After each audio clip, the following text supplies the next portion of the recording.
person's life by doing the same thing. Contact Heart Gallery Alabama and let them help you find the missing piece of your family. If you are not ready to adopt just yet, you can still help out by becoming a mentor. Visit heartgalleryalabama.com.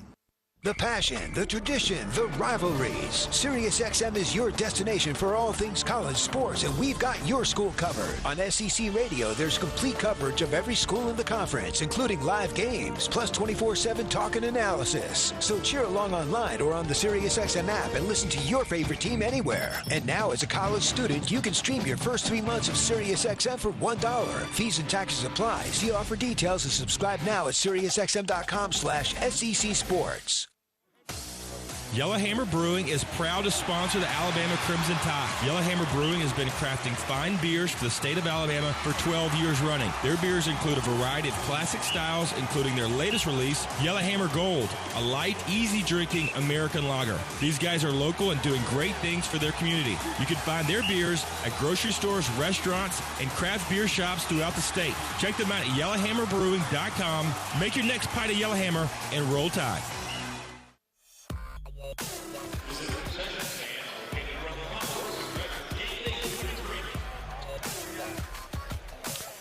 Welcome back to Coleman Coliseum, where we are a little less than 20 minutes away from tip-off between the Alabama Crimson Tide, America's 7th-ranked men's college basketball team, and the Ole Miss Rebels. The Tide coming in 11-2, 8-5 the mark for the Rebels. Chris Stewart, Bryan Passink with you courtside, taking a look now at the little things presented by Chick-fil-A. You can game day at home with Chick-fil-A. Just order ahead through that Chick-fil-A app and score before the game even starts. Eat more chicken and roll Tide. Bryan Passink, what are the little things that'll get it done for Alabama in this one? Well, Alabama's got to take care of the ball against one of the better defensive teams in the SEC. Ole Miss, number 6 in the league in scoring defense, holding opponents to 63 points per game. Alabama second in the SEC in scoring at 83 points a game. Alabama wants to get out and run and play fast-paced. Ole Miss, they'll play fast at times, especially when they create turnovers. But other than that, they want to slow it down. Alabama's got to do a good job defending Matthew Murrell, one of the best guards, one of the best players in the Southeastern Conference. He's top 10 in the league in scoring at 15 points per game. So that'll be a focal point of the Alabama defense. A focal point at our first media timeout will be our salute to service presented by Royal Furniture, and family owned and operated for 75 years. Royal Furniture has locations in Tuscaloosa, Birmingham, Memphis, and Jackson, Tennessee for your shopping convenience. You can also find them online at royalfurniture.com. When we come back, we'll take a look at our keys to victory and have the starters for this one. It's 7th-ranked Alabama and the Ole Miss Rebels right here on the Crimson Tide Sports Network from Learfield. Domino's delivers game day across Tuscaloosa and the surrounding area. Locally owned in Tuscaloosa for 30-plus years, the team at Domino's is proud to be a supporter of Alabama basketball and athletics across the capstone. Domino's would like to thank our customers for supporting our local business for over 30 years. Make Domino's your choice on game days year-round. Domino's is proud to deliver your Alabama Crimson Tide game days anytime. Just visit RollDominoes.com. Thanks for your business and Roll Tide.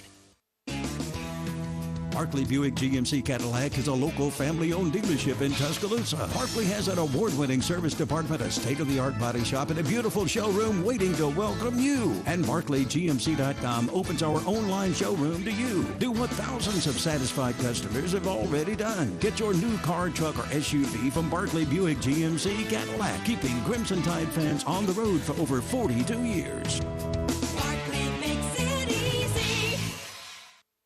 To protect his home and family from disaster, Steve used courage, wisdom, and his camera phone. That should do it. Way to go, Steve! By simply taking digital pictures of his family's important documents, Steve can always have them stored safely online, no matter when disaster strikes. Learn other simple ways to protect your home and family before a natural disaster at ready.gov. That's ready.gov. A message from FEMA and the Ad Council. Chris Jakimick. I served in the United States Air Force, and I deployed 3 times. being a veteran, it's interwoven into your DNA, is really the absence of the connection and the purpose that can really drive a lot of veterans to some negative thoughts. For those who are in a suicidal crisis, the window of time to save somebody's life is very short. Our duty is to protect ourselves and protect our families, and one way you can do that is store your weapons safely. Store all your guns securely. Help stop suicide. Brought to you by End Family Fire and the Ad Council. Hi, I'm Smokey Bear, and I made an assistant to help you prevent wildfires. Dude, I've got this. I've been camping since I was 5 years old. But I am a camping influencer. You know what? I'll bet you $5. Assistant Smokey, what is the best way to put out a campfire? To put out a campfire, drown with water, stir, drown again. Then make sure the fire is out cold by feeling with the back of your hand. Wait, really? I'll take the $5. Learn more at SmokeyBear.com. Brought to you by the U.S. Forest Service, your state forester, and the Ad Council.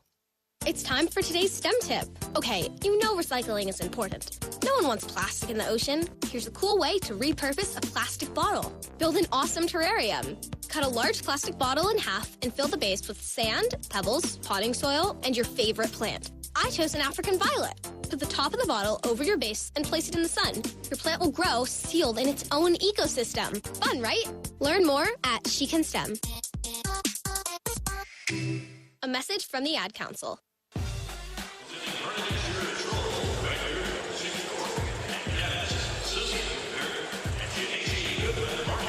Back courtside at Coleman Coliseum, counting down to tip-off for the 7th-ranked Alabama Crimson Tide and the Ole Miss Rebels. Bama and Ole Miss getting set to tip things off here in about 12 minutes or so as we continue on and look first at our keys to victory presented by Ford. You know, college sports are full of trash talk, but what speaks louder are stats like Ford F-Series, America's best-selling trucks for 45 years. No wonder Ford is a proud sponsor of the Crimson Tide. You can learn more at buyfordnow.com. The top trash talker on our crew, Bryan Passink, is here with a look at the keys to victory presented by Ford. BP, what do you got? Well, I think how Ole Miss can defend Brandon Miller is going to be a key in this game.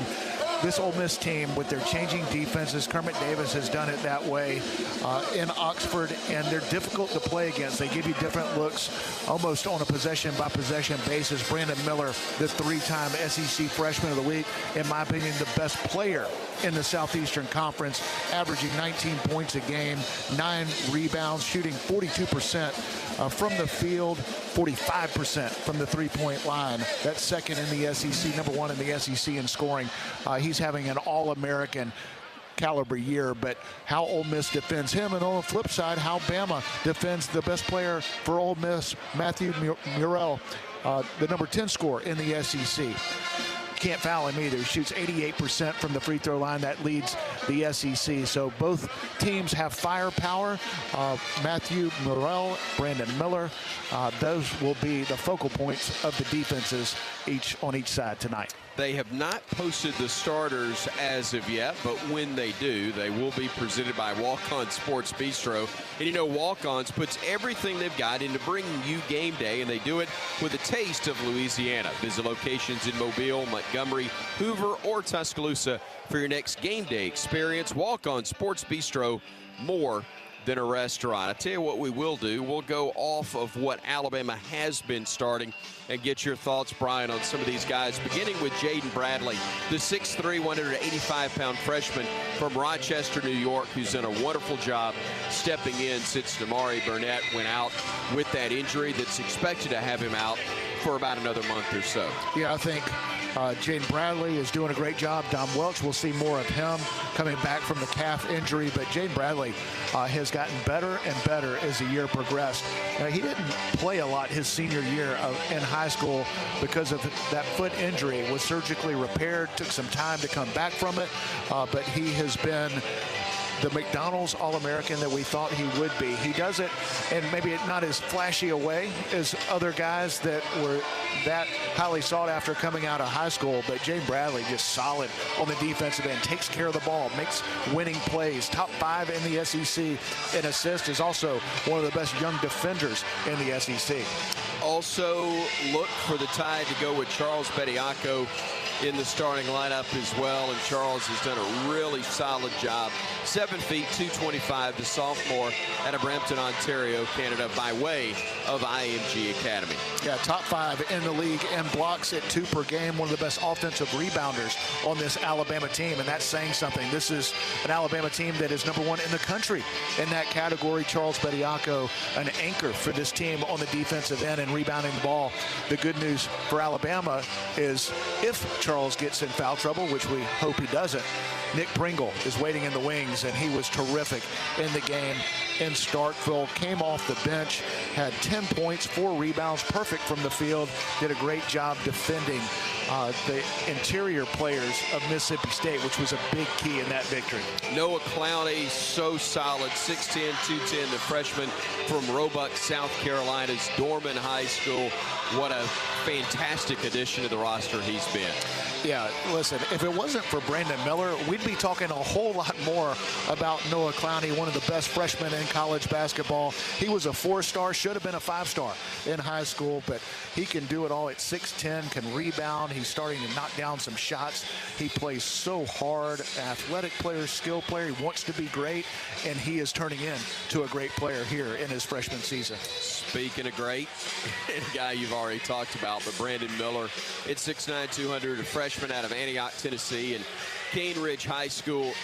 You know, it's not just his ability to play at such a high level, but his ability to stay on the floor in a game against Mississippi State where he got 3 fouls in the first half. It was questionable whether that third one should have been on him or not, but it was. And that sent him to the bench for the remainder of the half. And then he played considerable minutes in the second while avoiding foul trouble and not just being out there. He was an impact player. And to me, Bryan, that speaks volumes as well about his level of maturity in addition to his talent. Well, I think that's what makes this freshman class special is, yes, they're talented, athletic, skilled, but they are so mature for such a young group, and Brandon Miller is a great example of that. Listen, he knows what he's doing when he's in foul trouble. Let's hope he's not in foul trouble, because he is an impact player on both ends of the floor, and what gets lost in his game is that he's a really good defender and takes a lot of pride on that end of the floor. He's the leading freshman scorer in the country. He's one of the best rebounders in the country, but he defends at a high level, and it's why all the NBA draft boards have him very near the top. And he is going to be a great player in the NBA one day, but we're going to enjoy him here in Tuscaloosa, and he has been incredible so far at this point this season. We get 5, and I bypassed the guy I should have mentioned second, but Mark Sears, the old guy in the group at 6'1", 185. He's a junior out of Muscle Shoals, Alabama, transferred from Ohio University. And again, what a great pickup he has been.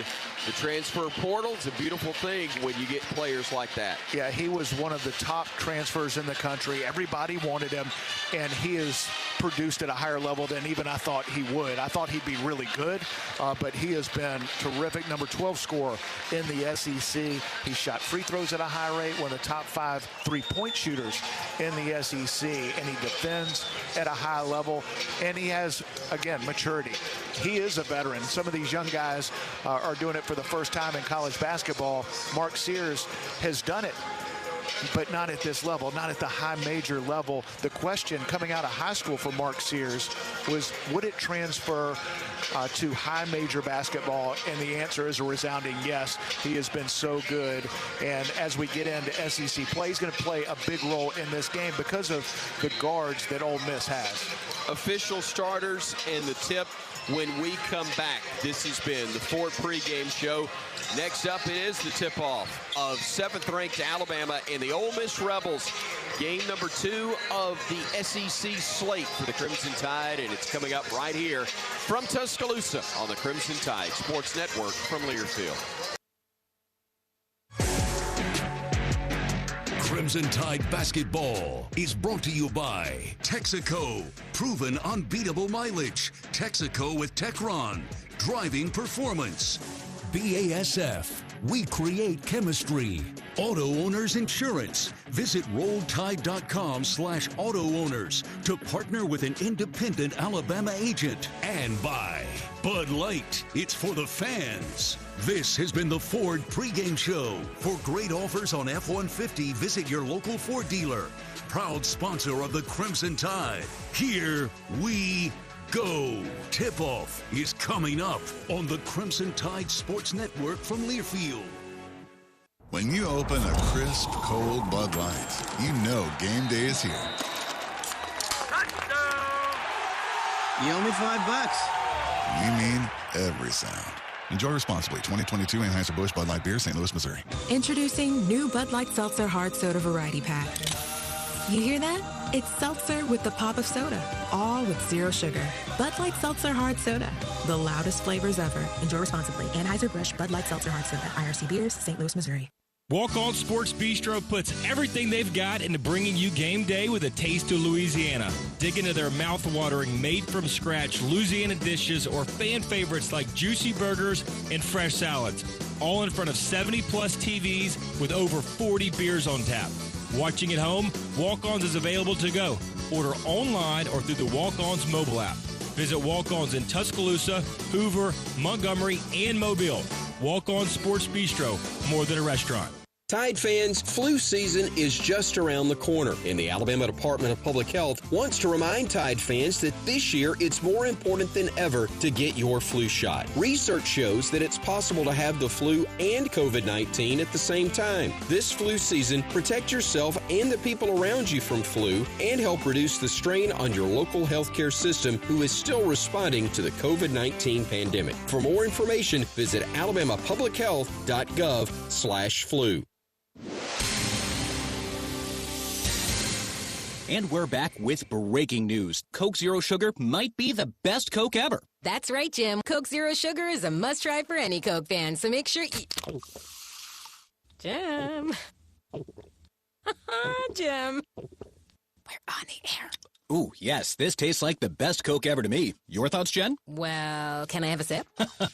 Jen, we're in the middle of reporting the news. I need to try it first. On your next trip to Tuscaloosa, check out the Residence Inn Tuscaloosa. Located along the banks of the Black Warrior River, our all-suite hotel is just a short drive from the University of Alabama in downtown Tuscaloosa. Our accommodations are ideal for any traveler, whether you're staying overnight or for an extended stay. Our hotel is devoted to giving Tide fans an amazing experience from start to finish, including a free football game day shuttle for guests. At Residence Inn Tuscaloosa, it's not just a room, it's a residence, and we're proud to be a preferred hotel partner of the Crimson Tide.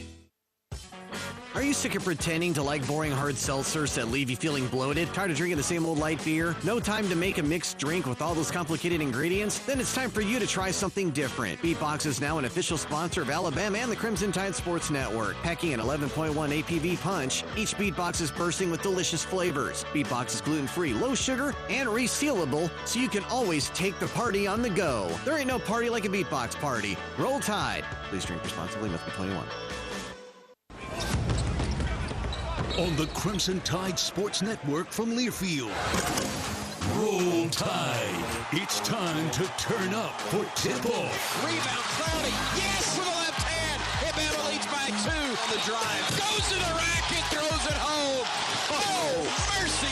Alabama has beaten the #1 ranked team in America. Crimson Tide Basketball is brought to you by Conecuh Sausage, the official smoked sausage of the Alabama Crimson Tide. Barkley GMC, Tuscaloosa's leader. Barkley makes it easy. Chick-fil-A. Download the Chick-fil-A app and place your order now at an Alabama Chick-fil-A location. And by Texaco. Proven unbeatable mileage. Texaco with Techron. Driving performance. Now live on the Crimson Tide Sports Network. Turn it up. It's game time. Welcome back to Coleman Coliseum. Chris Stewart, Bryan Passink, Tom Stipe with you courtside. Jerry Kelly, Jason Jennings at the controls across the way. Roger Hoover, our Cook's Pest Control sideline reporter, with us as well. We'll be hearing from him throughout the course of the night. So glad to have you with us. And so glad to have so many great affiliates down the line. And right now, we're going to pause 10 seconds so each of those can identify themselves to you. Welcome to the Crimson Tide Sports Network.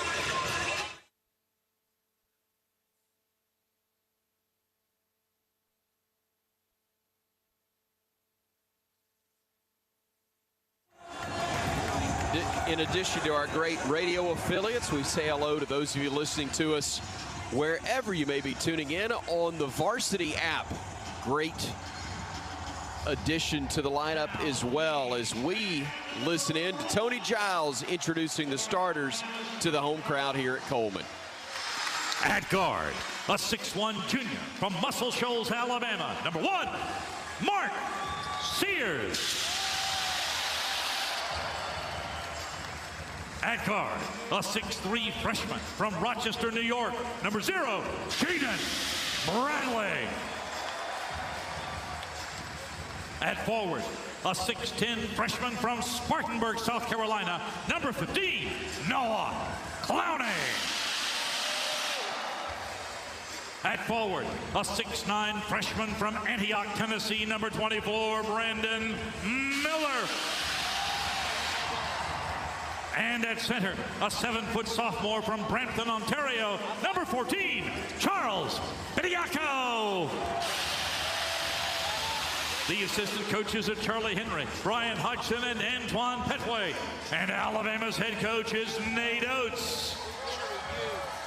Ladies and gentlemen, this is Alabama basketball. You heard Tony introduce the Alabama starters. We'll tell you that the starting 5 for Ole Miss will be, Javius McInnes, Matthew Morrell, TJ Caldwell, Miles Burns, and Jamin Brakefield. McInnes, Burns, Brakefield, all forwards. Caldwell and Morrell, the backcourt. Brian Passink, your thoughts on that starting 5 overall for the Rebels? Well, they're really good and they're really deep. They're one of the deepest teams in the country. Now, Alabama is as well, but Ole Miss goes 12 deep, and they've got several guys off the bench that'll play key roles in this game. Deshaun Ruffin, a lot like Javon Quinterly a year ago, one of the best guards in the Southeastern Conference, tore his ACL. He's come back, and a lot like JQ, he's had his ups and downs. I think both of those guys are going to play key roles for their teams as the season progresses. You look at JQ, he's only averaging 18 minutes a game. Now, you go back 2 years ago, he was the SEC tournament MVP, one of the best guards in the country 2 years ago and last year. I think he can get back to that level, but there are 2 guys that we'll see coming off the bench. For the Rebels, it's Ruffin. For Alabama, it's Javon Quinterly that can make a big impact in this game and the rest of the season moving forward. As usual, the Rebels wearing the road Navy uniforms. Alabama wearing the home whites. Our officiating crew, Bart Lennox heads up the crew, Rob Rourke and Ron Groover rounding out the crew as well from the Southeastern Conference as we're waiting as usual on the go-ahead from television. We got the thumbs up. We're going to play basketball as the Tide's made its way out to the court right now. And not surprisingly, the 7-footer is going to jump for Alabama. Charles Bediako to handle that duty against Javius McInnes. So the tap is controlled in the backcourt by the Crimson Tide. Front court to our left is Bradley with a dribble. Jaden looking to his right, gives it up to Miller, top of the arc against the Ole Miss man-to-man. He'll look right, nothing there. He'll drive left and then leave it for Bradley. Shot clock ticking down to 12 seconds now as Bradley goes right wing, goes down the lane, finds Bediako inside for the layup. Nice high pick and roll. Jaden Bradley at the last minute drops it off to Charles Bediako. A lot of patience in that first Alabama possession. Rebels get it into the front court to the top of the arc. Brakefield, a dribble to his right, reverses back left. They'll try to drive, but Caldwell's cut off, and then a foul's going to be whistled out high on the Crimson Tide. That'll be on Bradley, his first, team first, obviously, on Alabama as well, with 19-19 remaining here in the opening half at Coleman. Alabama coming out aggressive on the defensive end. We talked about Jaden Bradley, one of the best young players in the country, one of the best young defenders as well. Burrell trying to throw it down low to Brakefield, deflected by Clowney, and Brakefield touched it last. Quick hands by the Alabama freshman, Noah Clowney. The deflection initially off Clowney, but goes off Brakefield. Pick and roll, tried to hit the cutter, but good defensive play by Clowney. Bradley with the basketball, center of the floor, giving it up to Miller, top of the arc now. Brandon looking right side to Sears. Bobbled it for a moment, now has control. Works off of a screen for Bediako. Beautiful pick and roll, drives in, misses the left-hand layup, and the rebound is controlled by the Rebels. Front court with it, Caldwell onto the right wing. Burns thought about a shot, instead gives it up top of the arc to McInnes, and now back out they'll go to Caldwell. He'll work right side, kicking it into the right corner. They'll go baseline, shot blocked underneath by Bediako on a great play. The attempt came from Burns, but Chuck was able to get a hand on it, deflected it out of bounds. Possession will stay with Ole Miss. So nice as a defender when you know you have Charles Bediako behind you. Brandon Miller with an aggressive closeout, got beat baseline, but angry Chuck right there and deflected. Quick inbounds pass goes to Brakefield, who lays it in quickly, and with 18:30 to go in the opening half, we are tied at 2 apiece. Here's Bradley front court for Alabama, directing traffic. Bradley works it to the middle of the floor, crosses over, gets into the lane, whips a pass right side. Miller, 3-ball, too strong, and the rebound caught on the far side by Caldwell. It grazed the rim, and not much more. Here's Morrell to the top of the arc, works off of a screen, goes down the lane. Great job blocking it out of bounds by Bediako, but his body control before the block is what made that play. That's one thing Charles did really well last year, not quite as good in that regard this year, is staying vertical, was able to create or take a little bit of contact, but block it clean up high. Burrell in the lane, puts up a brick. It wedges between the rim and the backboard. It sticks. We've got a jump ball, and the alternating possession is going to favor Ole Miss, even though it felt like a loss of possession for the Rebels. In fact, they went to the other end of the floor. Ole Miss didn't want the ball. Yeah, based on that shot, I can understand why. Great defense. Again by Charles Bediako, making a difference on that end of the floor here early. Inbounded to McInnes. He will drive it to the elbow, throws the pass onto the right side. Around the horn they'll go before getting it onto the wing left side to Caldwell. Let's fly from 3 off the bounce, no good. Rebounded Bediako. Outlet pass going to Bradley. He'll drive all the way down, puts it up off the glass, got fouled, and that will be team foul number 1 of the Rebels as the personal is whistled on T.J. Caldwell. Defense leading to offense. Alabama gets the deflection that starts the Bama fast break, and Jaden Bradley doing what I thought he should have done on the previous possession, taking it strong on the inside and trying to finish himself. He kicked it out to Brandon Miller, who missed the 3, but on the previous possession, Bradley could have had a point-blank layup or gotten fouled this time. He's aggressive, taking the ball to the basket and gets to the line. Unfortunately, he misses the first free throw opportunity.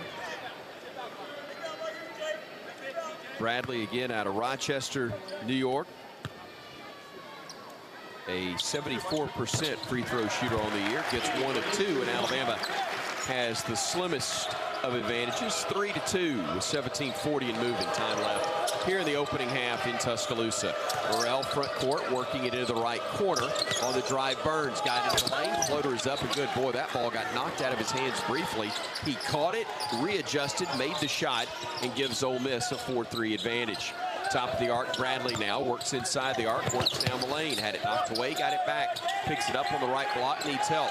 Looking, gives it off to Miller ahead of the 5-second count. Tough shot, Brandon, wouldn't go in the lane, and the ball is rebounded by Ole Miss and McInnes. They hurry the other direction, getting it into the baseline. Ball knocked away initially from Brakefield, got it back, throws it up a wild shot, and they're going to call a foul on the Crimson Tide and Charles Bediako. Nope, they're going to say Clowney instead. 1-5, not 1-4, guilty of Alabama's second team foul. Boy, Ole Miss gets bailed out right there, and it was the right call. Noah Clowney hit the shooter on the side, but Bama had it well defended.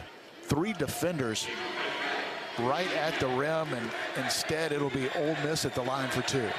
The left-hander has the first one rim out. That is Jamin Brakefield, Jackson, Mississippi native. Started his collegiate career at Duke after playing his prep ball at Huntington.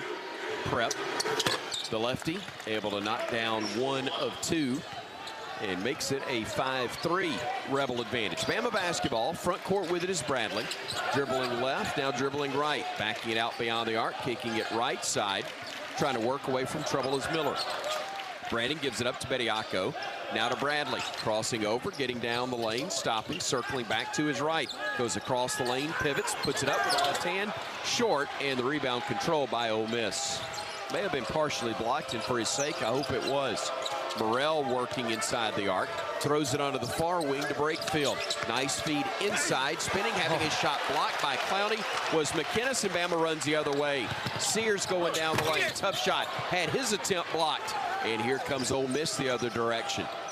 The athleticism on display on both ends of the floor. Great block on one end by Noah Clowney. Charles Bediako right there. And Mark Sears looked to have a point-blank look, but well defended by the Rebels. McInnes giving it back outside to Burns between the circles.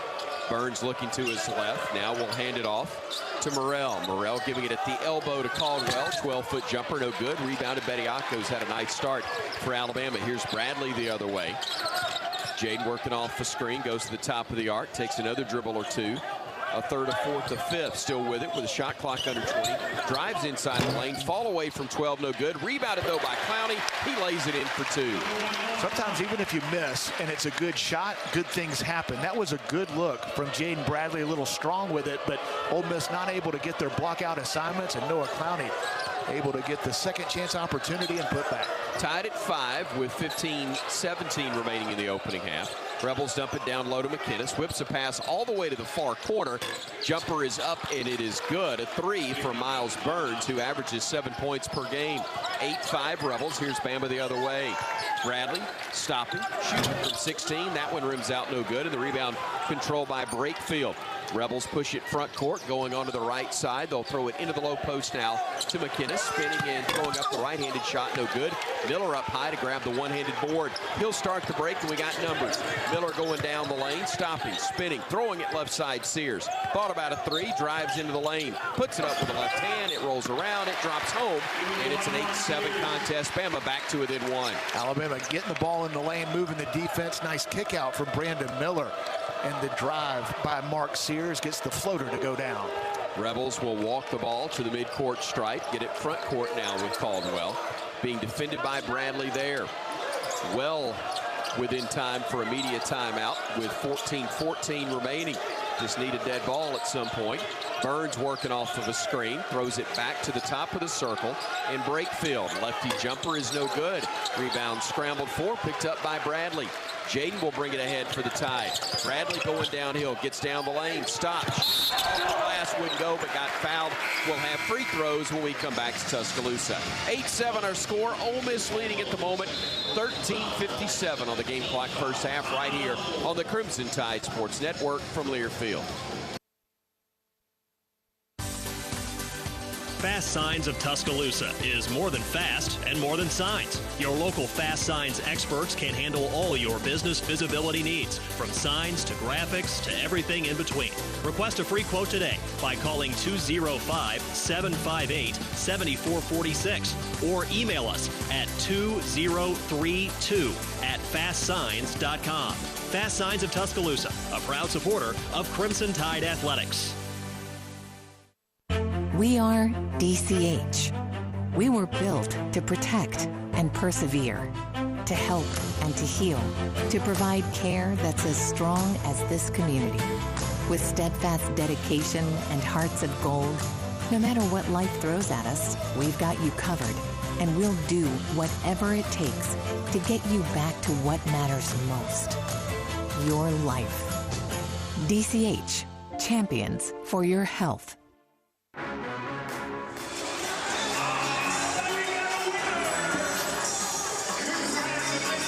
Tonight's game between Alabama and Ole Miss is presented by the Suit Store, now with 3 locations to serve you in Tuscaloosa, or you can buy your official Bama gear online at supestore.ua.edu.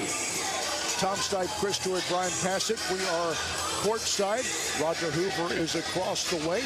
Roger, we have people on the courtside cam watching an Iowa and Montana right now. We want to say hello to them, and it's great to have you back for this SEC home game at Coleman Coliseum. What you hearing? Yeah, great to have them. I haven't been in those states before, so this is a really nice connection. I appreciate that. But Nate Oates, he is telling his team to play harder. Right now we're seeing Alabama be out-rebounded 9-6, and he's really concerned as well. Alabama has only had one offensive rebound so far to begin his game, so we're going to see a few substitutions coming in. It's going to be a different look for the Crimson Tide with this next 5 on the floor. But, Brian, their job is going to be to rebound the basketball. Yeah, and that's a point of emphasis for Ole Miss because they're playing the #1 rebounding team in the country in Alabama. So an uncharacteristic slow start rebounding the ball for the Crimson Tide. But good start defensively for Alabama, led by Charles Bediako.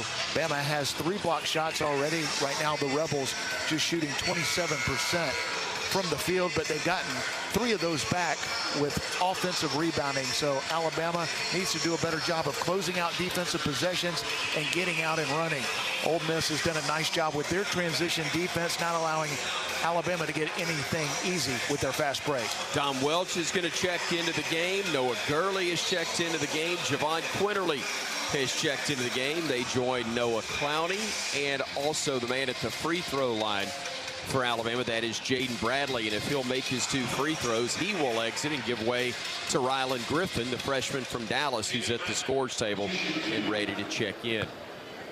Bradley to shoot 2. He made 1 of 2 earlier. He hits the first attempt on this visit to the line. He's tied it up at 8, trying to give Alabama the lead once again with 13:57 to go here in the opening half.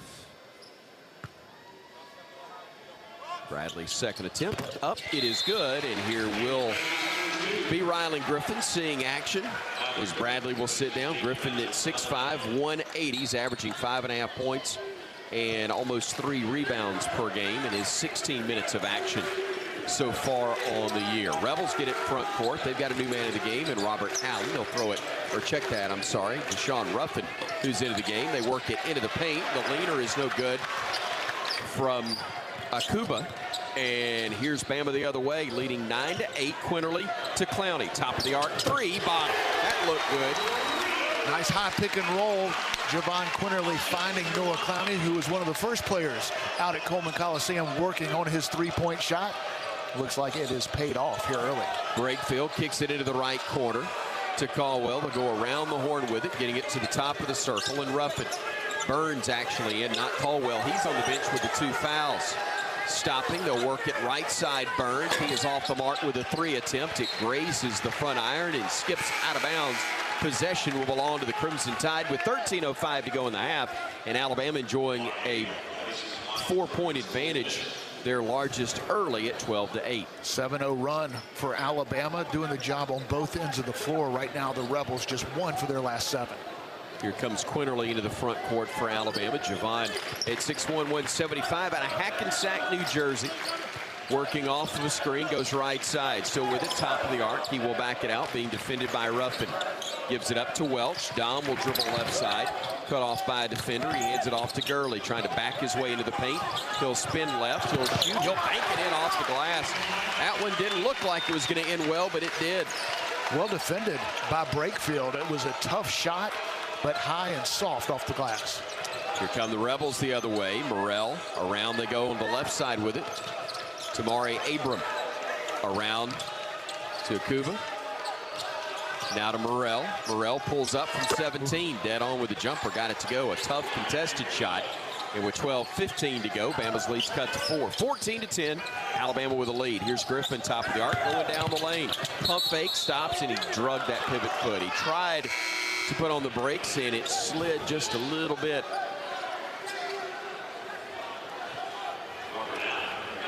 So Allen comes in to replace Brakefield for the Rebels. Not sure he slid that pivot foot. He was a little bit off balance, kind of an awkward stop. But I thought he kept the pivot foot down. But either way, it's a turnover. That's what Nate Oates is saying to Rob Rourke right now, as the Rebels will throw a lob that's caught underneath, and then going on the pogo stick and laying it back in is Akuba. And the Rebels have made it a 14-12 ball game. Bama the 2-point lead and possession. Here's JQ with it. Whips a pass over to Gurley. Dribbles to his right. Works away from trouble. Gives it back to Quinterly now. Quinterly back to Gurley. He'll drive right. He'll spin left. He'll stop. He'll shoot the ball away. It'll roll around and drop home. He's gotten 2 to go that have been pretty well defended. Yeah, both times Brakefield doing a really nice job on Noah Gurley, but the soft touch gets the friendly roll right there. Rebels go far side with it to Morrell. Morrell to Ruffin. Steps into a 3, misses it wide right. Nice rebound, Clowney, and he'll bring it ahead. Now to Quinterly, who gets it front court. JQ works off the double screen, takes it onto the right wing, comes back left, playing off the screen from Clowney, kicks it onto the left wing to Griffin. Ryland dribbling it back out, will feed it over to Welch. Dom with 14 on the shot clock, gives it off to Griffin again. Steps into a 3, bottom.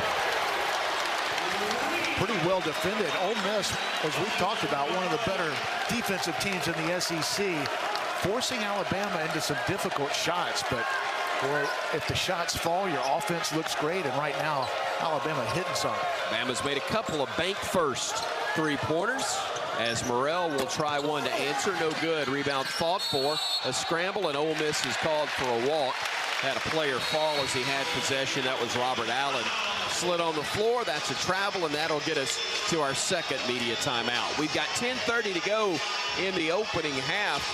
19-12 is our score in Tuscaloosa. Good guys on top here on the Crimson Tide Sports Network from Learfield. Hey there, folks. Head fry cook Bob Baumhauer here, and I just want to say thank you for allowing Baumhauer's Victory Grill to serve you for 40 legendary years. When I first delivered Alabama's first taste of buffalo wings back in 1981, people thought I was crazy. For the first few years, I had to give wings away. Imagine that. 40 years later, I'm still proud to serve the great people and visitors of Alabama our famous buffalo wings and much more. Here's to 40 years of legendary fun, legendary food, and many, many more. Producing championship quality lumber is not an easy process, but at Everwood Treatment Company, it's our only process. Wood treated right. Everwood is championship quality lumber for decks, outdoor structures, commercial jobs, and more that you can build your reputation on. No rot, no decay, no termites, no problems. Just wood treated right. To locate your local Everwood store, visit everwoodtreatment.com. Everwood Treatment, official lumber of the Alabama Crimson Tide. You can keep up with everything Alabama with the Alabama Crimson Tide mobile app presented by Cadence Bank. Download it now free at the App Store and Google Play.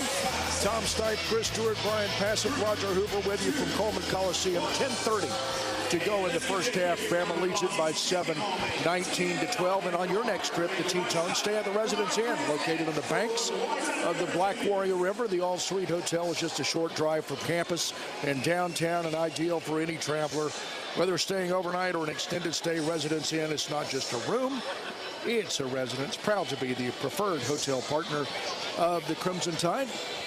And the preferred sideline reporter is Roger Hoover across the way. Thank you, Tom. And that was a preferred stretch of basketball for the Alabama Crimson Tide. He said much better. Nate Oates was really pleased with the effort that he saw in that last stretch. Still wants Alabama to find a way to get more aggressive going downhill, Bryan Passink. Yeah, Alabama so much better when the ball's in the paint, getting the ball around the rim, either finishing, getting fouled, or kicking it out to open three-point shooters. Listen, we've seen this Alabama team this year play at a high level on both ends of the floor. A lot of times early on, it's been a case where Alabama's gotten good looks, but they haven't converted. It's been the opposite here in the first half. Ole Miss doing a great job defensively, as we've talked about, one of the most difficult teams to play against with what they do on the defensive end. Alabama's had some tough looks, but they've knocked them down. Crimson Tide 5 out of their last 5, doing a good job against a really good defensive team in the Rebels. Out of the timeout, Alabama's got Mark Sears, Noah Gurley, Nick Pringle, Brandon Miller, and Ryland Griffin is their 5 on the floor. The Tide will get it front court with Sears driving right side. Plays off the screen from Pringle, gets into the lane. Put it up with the left hand, got fouled in the act of shooting the basketball, and Deshaun Ruffin is going to be called for the personal.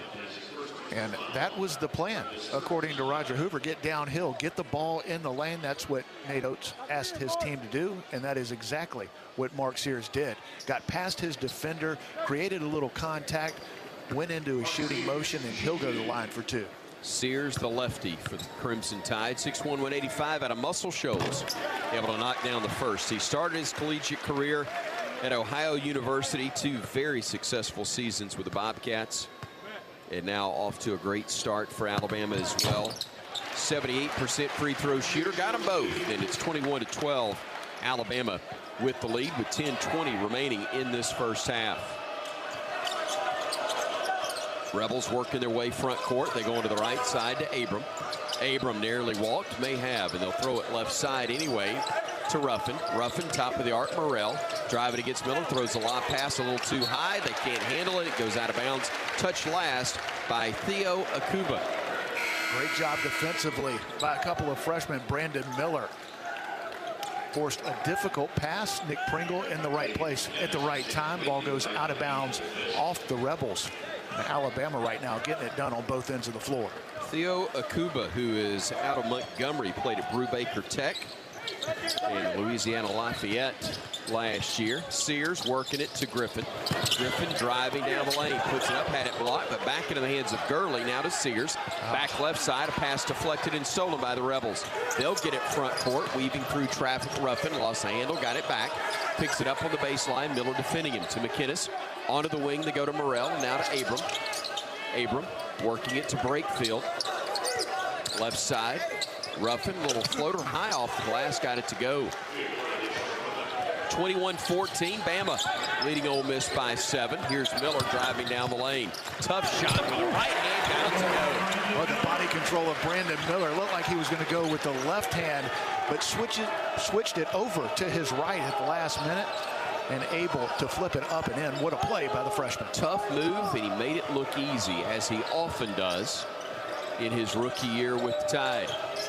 Rebels work it to Abram, playing off the screen, bounces with a left-hand jumper, got it to go. Miller was there, but he still got it to drop, and it's 23-16 with 8:48 to go. Now Sears with it for Alabama here in this opening half. To Gurley left of the circle. He'll catch it, fire, and knocks it down. And boy, he looks locked in, especially offensively for Alabama. And a timeout called by Kermit Davis. Alabama getting production off their bench, and the main guy has been Noah Gurley. A couple of mid-range jumpers off the glass that were well defended. This pretty well defended, but when you see the ball go through the hoop on a couple of occasions, the confidence grows, and right now the veteran Noah Gurley playing with a lot of confidence.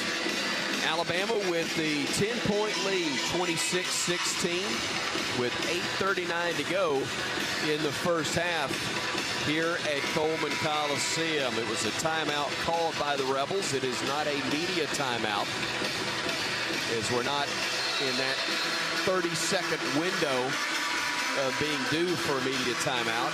8:39 is our time, and Alabama, having made 5 of 6 from the free throw line and 3 of 4 from beyond the arc, but also picking it up on the glass. They have even things in that column now at 10-10 after trailing at the previous media timeout 9-6. Yeah, Alabama doing exactly what they want on the offensive end, getting the ball in the paint, starting to hit some perimeter jump shots. And these are 2 of the deepest teams in the Southeastern Conference, and right now the depth for Alabama paying off, and it's been Noah Gurley off the bench. A perfect 3 for 3 from the field, just knocked down the long ball from deep. He's got 7 points to lead the way for Alabama. Rebels will bring it into the front court with Amari Abram playing off the screen. He'll reverse it to McInnes. Now on the little flip to Burns.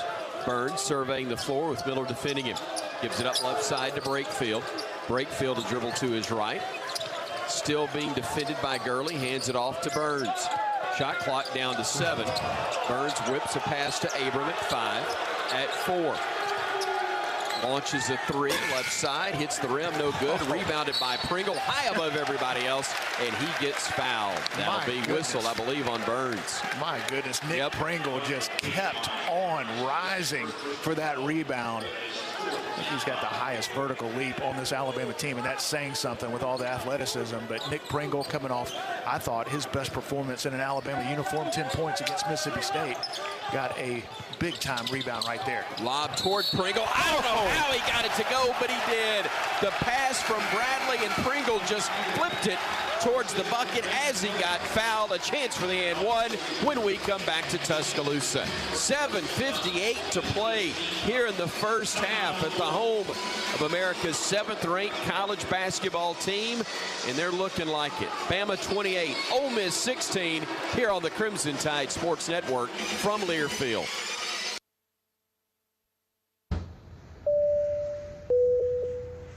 This is your captain. We are going to be experiencing some slight turbulence. Please fasten your... Oh, hold on. Just got a video of my cat. Imagine the pilot of an airplane was as confident as you are texting and driving. Seems kind of crazy when you put it like that. Visit StopTextStopWrecks.org. A message brought to you by the National Highway Traffic Safety Administration, Project Yellow Light, and the Ad Council. Here's a fun fact for you. The average chameleon can point their eyes in 2 different directions. On the other hand, the average human can't.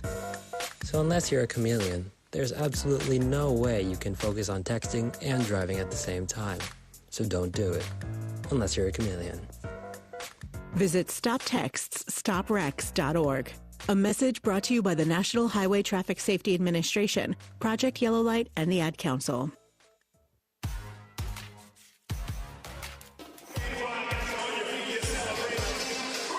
Tonight's radio affiliate of the game, 93.9 The Score. WYTK in Florence. Go to the Crimson Tide Sports Network's Facebook page. Follow us and tell us where you're listening for a chance to win 2 free combo meals from Jack's. Thank you for tuning in to the Crimson Tide Sports Network for Alabama basketball. Bama's up 28-16, 7:58 to go in the first half. Across the way to Roger Hoover. Thank you, Tom. And the message in the huddle just now was all about defense. It started with assistant coach Bryan Hodgson really talking about after this free throw attempt, really turn up the intensity defensively. And Nate Oates followed that up pretty quickly by talking about stringing together a few stops. So that's going to be really important in this next stretch. And happy with everything offensively, Bryan, but talking all about defense during this timeout.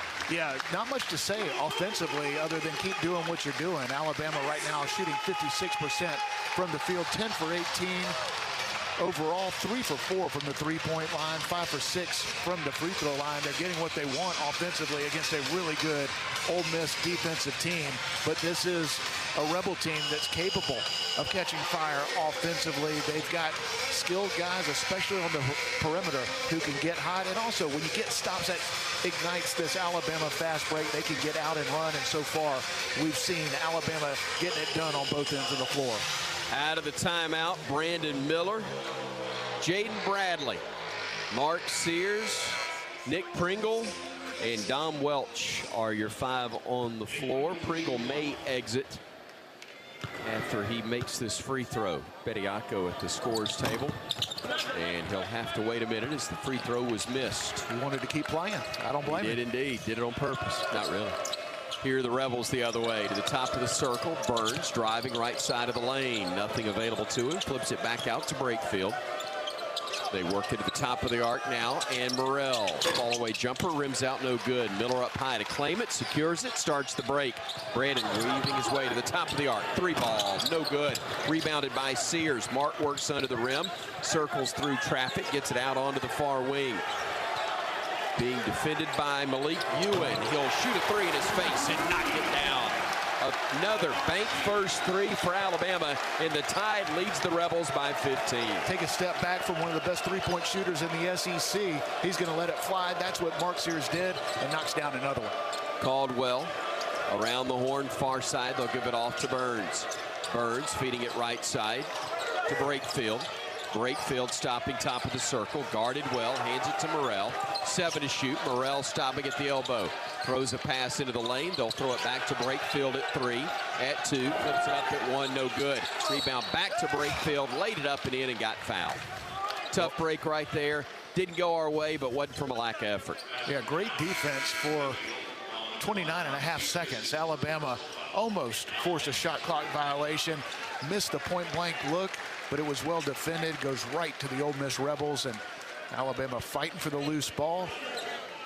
Bumps the shooter, and a chance for Brakefield to convert the three-point play, but can't argue with what Alabama's doing on the defensive end. They're getting after it, and what Alabama's doing defensively is getting their offense going, getting out and running, not having to go up against a set defense the majority of this game. Free throw missed by Brakefield. Rebound claimed by Bediako, and the Tide will bring it front court with Bradley.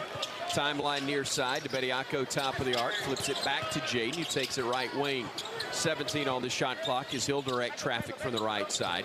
Comes to the top of the arc, gets inside the circle, stops at the elbow, flips it. The no-look pass, Bediako missed the reverse layup, and the rebound is controlled by Ole Miss. They'll throw it ahead. Caught by Brakefield underneath. Double team, had it knocked away and stolen. Bama flips it ahead and then throws it away. Welch short on the pass and a steal from Ole Miss. Far side, Brakefield, three ball, no good. They rebounded on the weak side. Out high, Ruffin, his three. Man, without gravity, that one's still floating through the stratosphere. An air ball. Bama will get it back with 6:03 to go. Go back a couple of possessions. The possessions go back quick. They do. With this Nate Oates offense, but it was a beautiful pass from Jaden Bradley to Charles Bediako. He wasn't able to finish, but the vision by the freshman, it was a beautiful pass. He won't get credit for an assist, but love how he's playing on the offensive end. Sears working on the wing, kicks it back to Miller. Brandon will drive, runner got it to go. An NBA move by a soon-to-be NBA player. 5:40 left to go in the half, and Bama leads by 15 again. Again, well defended by Ole Miss, but Brandon Miller just too good. What a shot. Morrell, top of the arc, deep three, no good. Rebound fought for, and off the leg of who? I think they're going to say it was Bediako who touched it last. He did, apparently, according to Rob Rourke anyway, and the possession will stay with the Rebels. Bradley out, and JQ in for the Crimson Tide, Javon Quinterly. Solid start for Jaden Bradley on both ends of the floor. 3 points, a couple of assists. Running the team, doing a good job defensively. He's had a couple of mid-range jumpers go in and out, and we talk about Nate Oates doesn't love the mid-range shots. He doesn't mind them if they're wide open, and Jaden's have been wide open. Just had a couple rim out. Whew. Boy, their guard Ruffin almost stepped on the midcourt strike. Didn't realize where he was. Now he works into the paint. Tough shot with the right hand, got it to go. Boy, that was much easier than it should have been for the little man once he got into the lane. Everybody kind of ran away from him. It was a high pick and roll. JQ got screened off, but the help defense was not there, and Ruffin with the easy layup. JQ on the drive, gets cut off, gives it off to Clowney. Driving right side and got fouled. That's going to be on Brakefield, and that will be Brakefield's first. 16 fouls now on the Rebels, so Bama will inbound it from the baseline. JQ to handle that. Looking over at the Ole Miss bench, Brock Morris, former GA, at one time I think a manager here as well for the Alabama men's basketball team, now an assistant on Kermit Davis's staff. Good to see Brock back in Tuscaloosa. Morris driving baseline, or excuse me, Sears driving baseline. Missed the shot, got it back, put it in. Brock, we're glad to have you here, but we're not going to put you in an Alabama uniform. I tried to there. Yeah, Mark Sears doesn't often have a size advantage on anybody he's playing against, but Ruffin at 5'9" was able to almost post him up and finish at the rim. Ruffin, the three that rims out. The rebound claimed by Welch. He'll flip it ahead to Sears right side. Mark getting down into the lane, kicks it back out. They're going to call him for a walk, a traveling violation. We'll give it back to Ole Miss. Nate Oates, Taylor Ron Groover. Hey, it's a walk on both ends, but not winning that argument is the Tide. With 4:22 to go in the half, goes back on the defensive end of the floor, leading Ole Miss 35-20. It's a couple of traveling violations against Alabama guards that I'm not sure about. Bama doing a great job up 15, but a couple they'd like to have back. Fagan into the ball game, has it right wing. Brakefield, now left side they go to Abram. Back to Brakefield. Back to Abram now, who's between the circles. He'll drive the lane, puts up the off-balance shot. It wouldn't go. Ball batted around 3 times, and a foul's going to be whistled on Ole Miss. Timeout on the floor, 3:53 remaining. First half action in Tuscaloosa with a Tide leading the Rebels 35-20 here on the Crimson Tide Sports Network from Learfield. Red Diamond knows that prepping for the perfect holiday meal isn't always easy. From making sure there's an option for your cousin Steve from Chicago, I require a plant-based diet. to making sure your father-in-law's favorite is on the table. Boiled Brussels sprouts? Gross. The holidays can be hard. Thankfully, you've got fresh brewed Red Diamond iced tea. It's the perfect sip of pure perfection that always brings people together. Red Diamond. Perfect's not easy. We've all been caught up in the little chores that pile up every day. The dishes in the sink, the trash that needs taking out, the pesky check engine light. Isn't it time to make a change and escape to a whole new world of possibilities? Where there's dinner without dishes, nights filled with adventure, and every day you feel like a winner.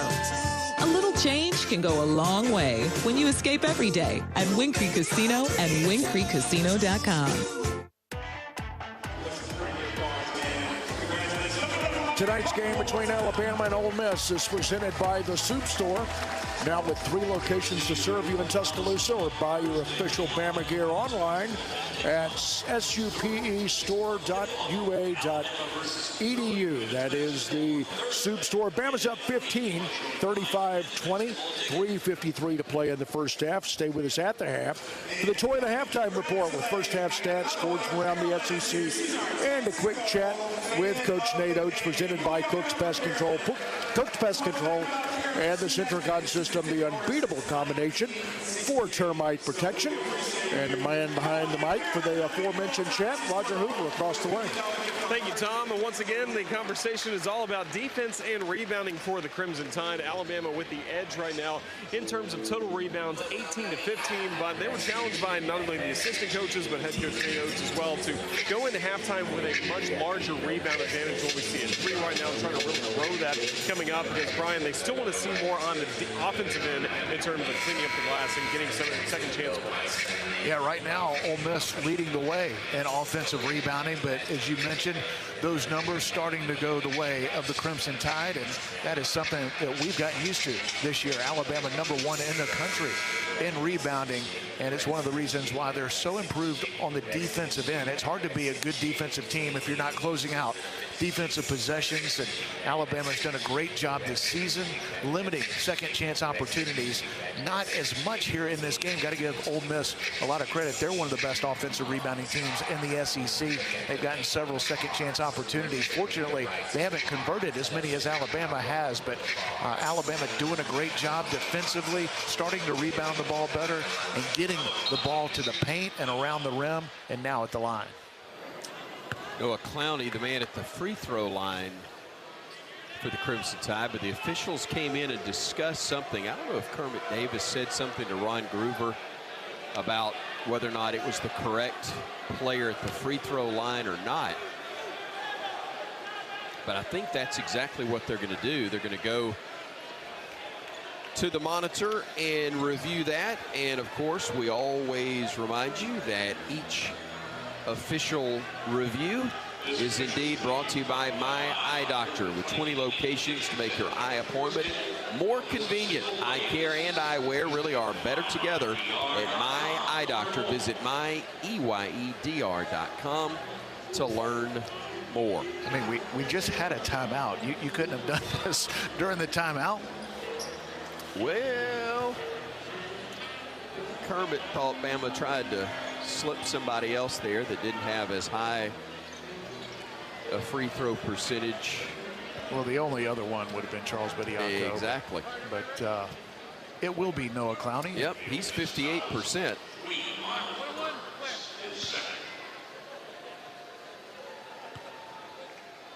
So Clowney at the stripe, misses the front end of the 1-and-1.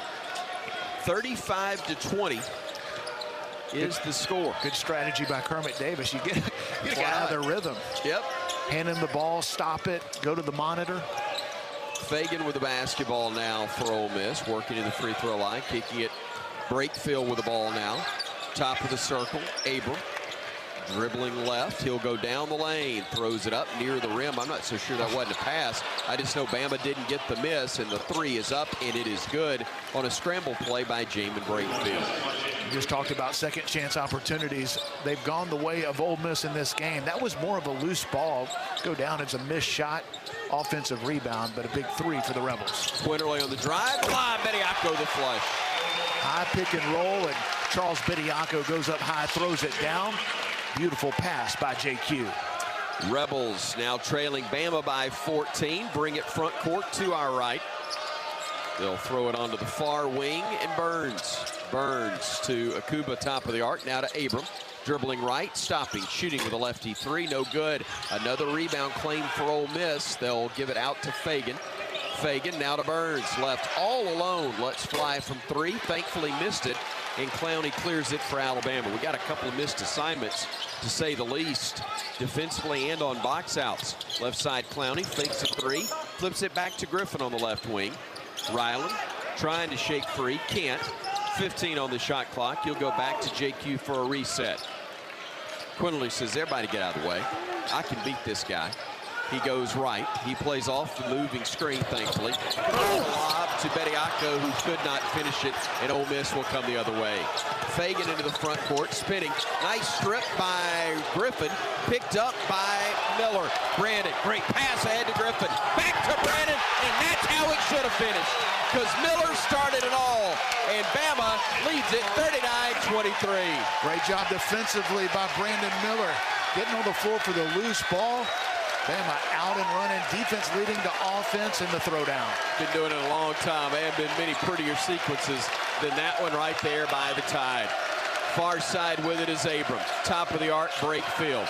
Dribbles right, nothing there. We'll hand it off now to Burns. Burns throws it away. Picked up Bediako. 1:22 to go in the half. Here's Brandon taking it left side. Miller off a screen. Why not? Lets it fly. Missed it this time. Rebound tipped into the hands of the Rebels. You got to make that one, Brandon. Place is ready to go nuts for you.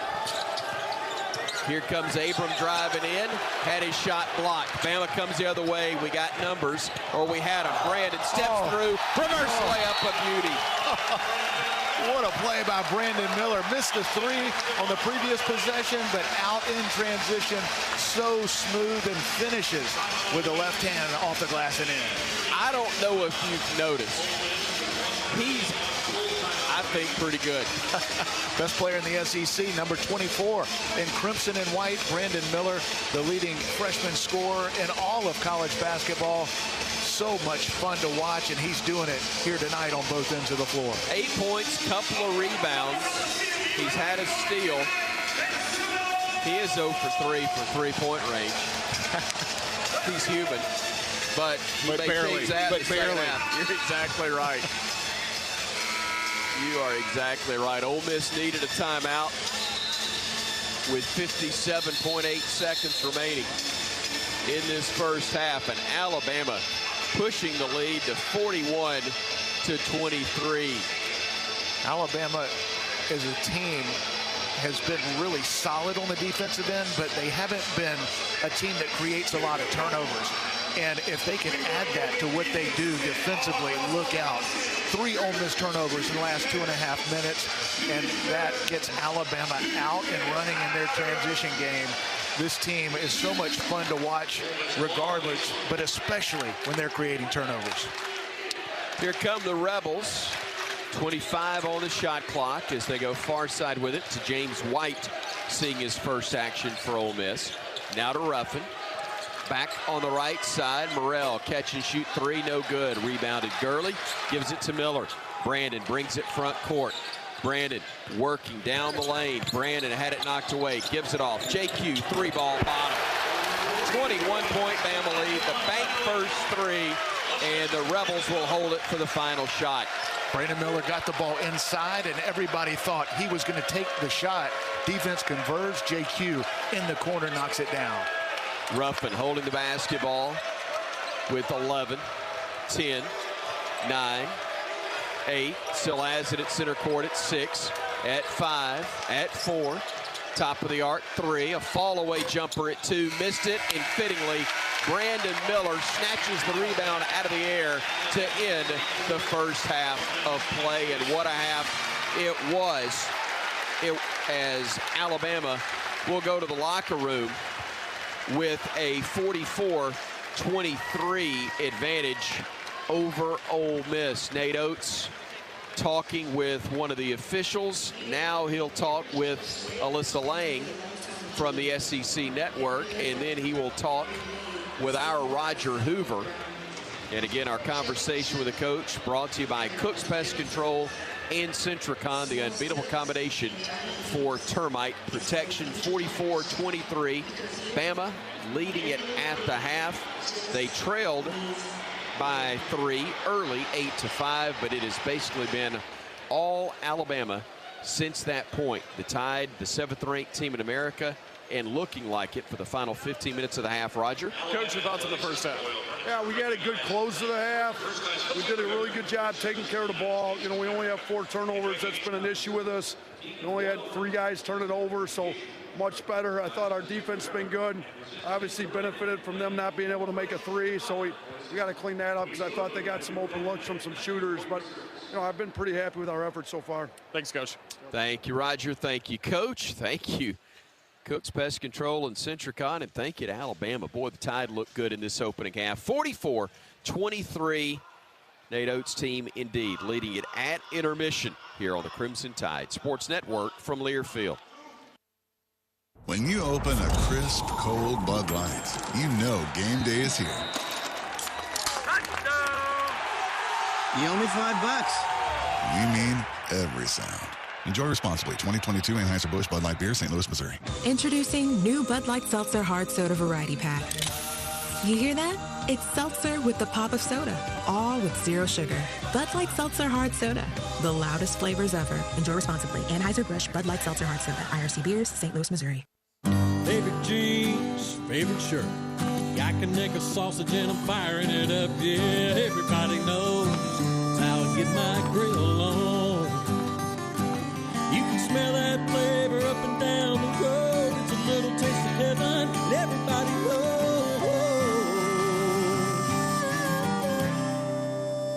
That's how I get my grill on. Conecuh sausage. It's just a little taste of heaven. Hi, my name is Jackie, and a little thing that I love about the Chick-fil-A peppermint chip milkshake is the whipped cream and the cherry on top. It's like a little bow on top of this great present of peppermint chip goodness. It tastes like the holidays. Hey, my name is Chandler, and a little thing I love about the Chick-fil-A peppermint chip milkshake is the little pieces of the peppermint that you get. For me, no milkshake is topping the peppermint chip milkshake. Order a Chick-fil-A peppermint chip milkshake on the Chick-fil-A app today. Available for a limited time. Real customers paid for their testimonials. College sports is full of great trash talkers. But what speaks louder than a verbal smackdown are stats. So we'll let Ford F-Series speak for itself. Like advanced capabilities, intelligent towing, smart technology, and 45 years as America's best-selling truck. That's Ford F-Series. Custom order your 2023 F-150 at your local Ford dealer, a proud supporter of college athletics. Some models, trims, and features may not be available based on 1977 to 2021 CY total sales. You can trust your car to the place with the star. With tech running your engine, enjoy your hobbies near and far. Fill your car with all your friends and love the time you spend. So trust your car to the Texaco Star. When you fill up with Texaco with TechRun, you get unbeatable mileage to help fuel what you love to do. Download the Texaco app to find a station near you.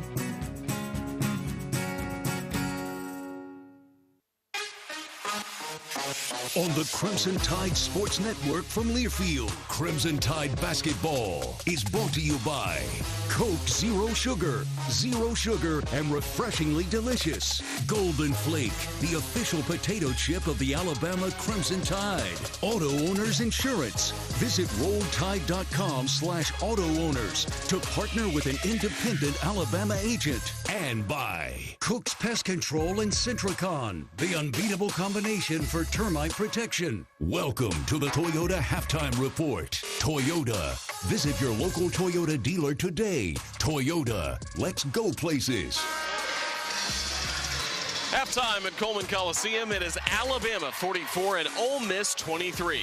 Roger Hoover, glad to welcome you to the Toyota Halftime Report. Visit your local Toyota dealers or go to Toyota.com now and take advantage of the amazing deals on our full line of vehicles. No matter your destination, Toyota goes with you. Toyota, let's go places. Alabama with a 44-23 lead against Ole Miss. The Crimson Tide really balanced scoring all throughout this first half. The leading scorer has been Mark Sears with 9 points so far for Alabama. He's followed by the 8 of Brandon Miller, 7 points from Noah Gurley. Other scores for the Crimson Tide include 5 points from Noah Clowney, along with 5 rebounds, 4 points, 3 rebounds for Charles Bediako, 3 points for Rylan Griffin, 3 as well for Javon Quinterly, and 2 points from Nick Pringle. Ole Miss so far led by the 8 points of Jamin Brakefield, and once again, Alabama has the advantage at halftime, 44-23 the score here in Tuscaloosa. Before we go any further, why don't we first pause 10 seconds for station identification. That's 10 seconds for a station ID. This is the Crimson Tide Sports Network.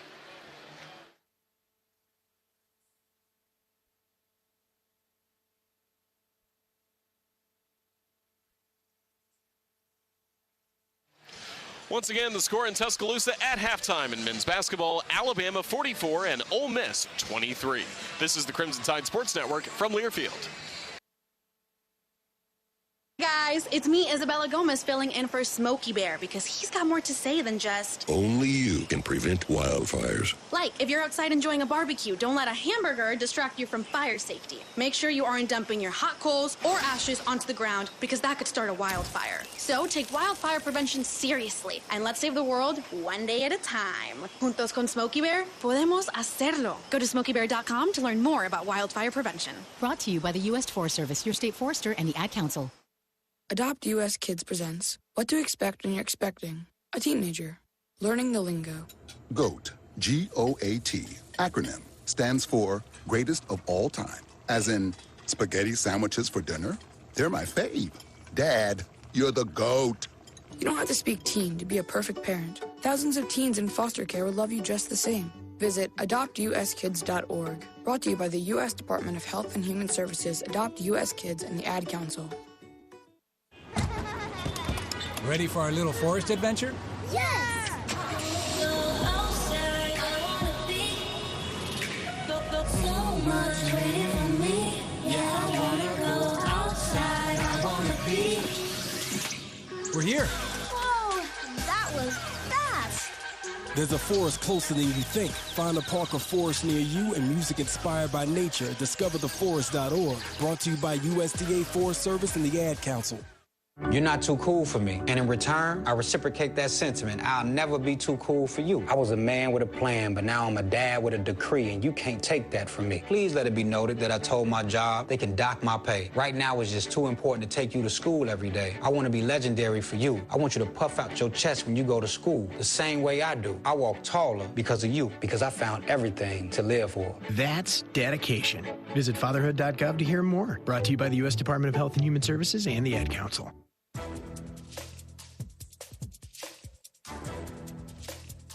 This copyrighted broadcast is an exclusive presentation of Learfield under the broadcasting rights granted by the University of Alabama. Reuse of this presentation is prohibited without the expressed written consent of the university and Learfield. Announcers are provided by Learfield and approved by the university. This is Tom Stipe with the Alabama Power Scoreboard Update. Alabama Power is proud to support the Crimson Tide. Back at Coleman, where Bama leads Ole Miss at the half, 44-23 already final from the SEC today. Tennessee big over Mississippi State at Knoxville, 87-53. Vandy defeats South Carolina and Nashville, 84-79. That game in overtime. And with 8 seconds to play in Rupp Arena in Lexington, Kentucky's holding on. Kentucky 72, LSU 70. We'll take a look at team stats next. This is the Crimson Tide Sports Network from Learfield. Game day is full of ifs. Like if Alabama can take home another Iron Bowl victory. Who knows? But if you want the most convenient way to pay in T-Town, get the University of Alabama Regents Visa debit card. Tap to Pay contactless card technology and Lock-It card controls give you what you need on game day or any day. To order your card, visit Regions.com/GoBama. Regions, official bank of the SEC. Member FDIC. Terms and conditions apply. Tide fans, Golden Flake Snacks have been a proud partner with the Tide family for 65 years. The South's original potato chip, Golden Flake Snacks are delicious fan favorites because they're crafted from traditional Southern recipes. From crisp, perfectly flavored potato chips to light and airy pork rinds and fluffy, cheesy cheese puffs, Golden Flake Snacks are a winning combination with Alabama basketball. Share Golden Flake Snacks with your Tide family and friends. Simple, Southern goodness. That's Golden Flake. By now, your daily routine is probably a little too routine.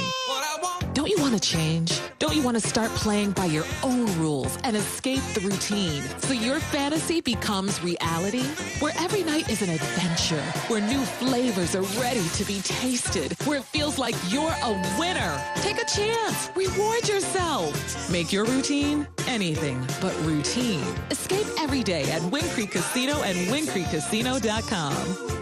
When time matters most, you go with what's tried and true. That's tried and true John Deere equipment and Tri-Green service. Tough chores don't stand a chance with a John Deere 4044M tractor. And right now you can get one with 0% financing. With a 43 horsepower engine, power reverser transmission, and a 10-year powertrain warranty, this John Deere helps you work with confidence day after day. So stop by one of our 29 Alabama and Tennessee locations or visit us online at TriGreenEquipment.com. Offer ends January 31, 2023, 0% APR for 60 months, subject to approved credit with John Deere Financial.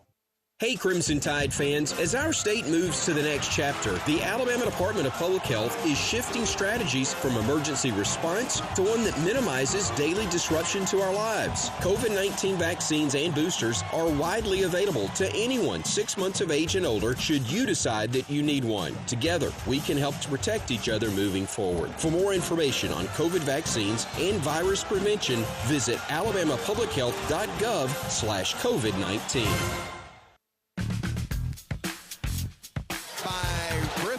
Picked up by Miller. Brandon, great pass ahead to Griffin. Back to Brandon, and that's how it should have finished. Because Miller started it all, and Bama leads it 39-23. Bama now leads Ole Miss at the half, 44-23, and the sounds of the game were presented by Beatbox. Beatbox is now an official sponsor of the Crimson Tide and the Crimson Tide Sports Network. Each Beatbox is bursting with delicious flavors, gluten-free, low sugar, and resealable. Look for it in stores across the Southeast. Halftime stats are delivered by Assurance Financial. In less time than halftime, you can apply for a mortgage at AssuranceMortgage.com. Shooting percentage, Bama, 55% overall, 63 from Bank First Three-Land, 5 of 8 for the foul line for Ole Miss, 30% overall, 15 outside the arc, 1 of 3 from the stripe. Team rebounding, Bama leads at 21-20 and turnovers. Bama with only 4, Rebels with 7. Again at the half, Bama up on Ole Miss 44-23, pardon. And that does it for the Toyota halftime report. The second half has come right up. This is the Crimson Tide Sports Network from Learfield. If you're looking for the best selection in Crimson Tide apparel, look no further than the Soup Store. The Soup Store is every Bama fan's ultimate destination for the hottest gear and accessories, with 3 great locations around campus to serve you: in Tuscaloosa on campus at the Ferguson Center, on the Strip in front of Bryant-Denny Stadium, and on Bryant Drive. If you can't get to Tuscaloosa, shop the Soup Store online at soupstore.ua.edu. The Soup Store is a proud partner of Alabama Athletics. Barkley Buick GMC Cadillac is a local family-owned dealership in Tuscaloosa. Barkley has an award-winning service department, a state-of-the-art body shop, and a beautiful showroom waiting to welcome you. And BarkleyGMC.com opens our online showroom to you. So do what thousands of satisfied customers have already done. Get your new car, truck, or SUV from Barkley Buick GMC Cadillac, keeping Crimson Tide fans on the road for over 42 years.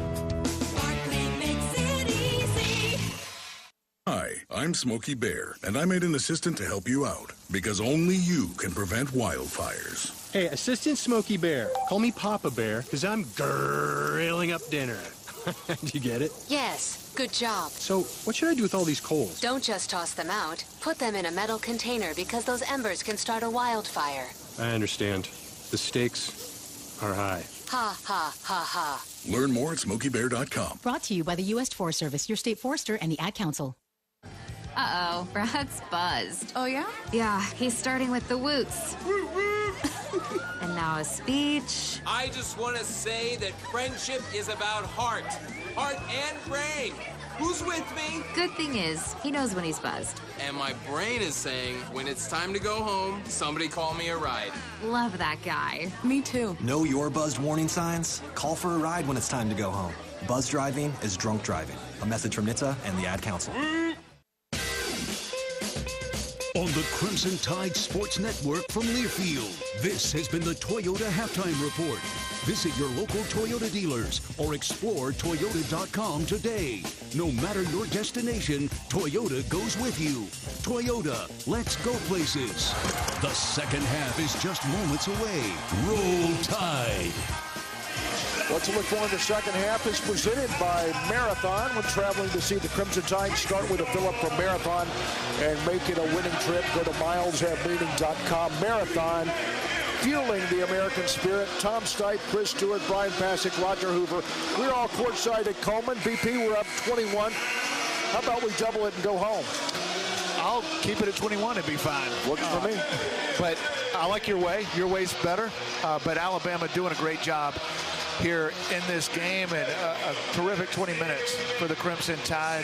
Took care of the ball, great ball movement, shared it, took care of it, and defensively got stops against an Ole Miss team that has a lot of talent. This is a Rebel team that, when you look at their record, it's not great. They've been up and down, but they had Tennessee down 10 with Matthew Murrell really struggling from the field, and they could have easily won that game. But Bama's doing a great job defensively against the Rebs.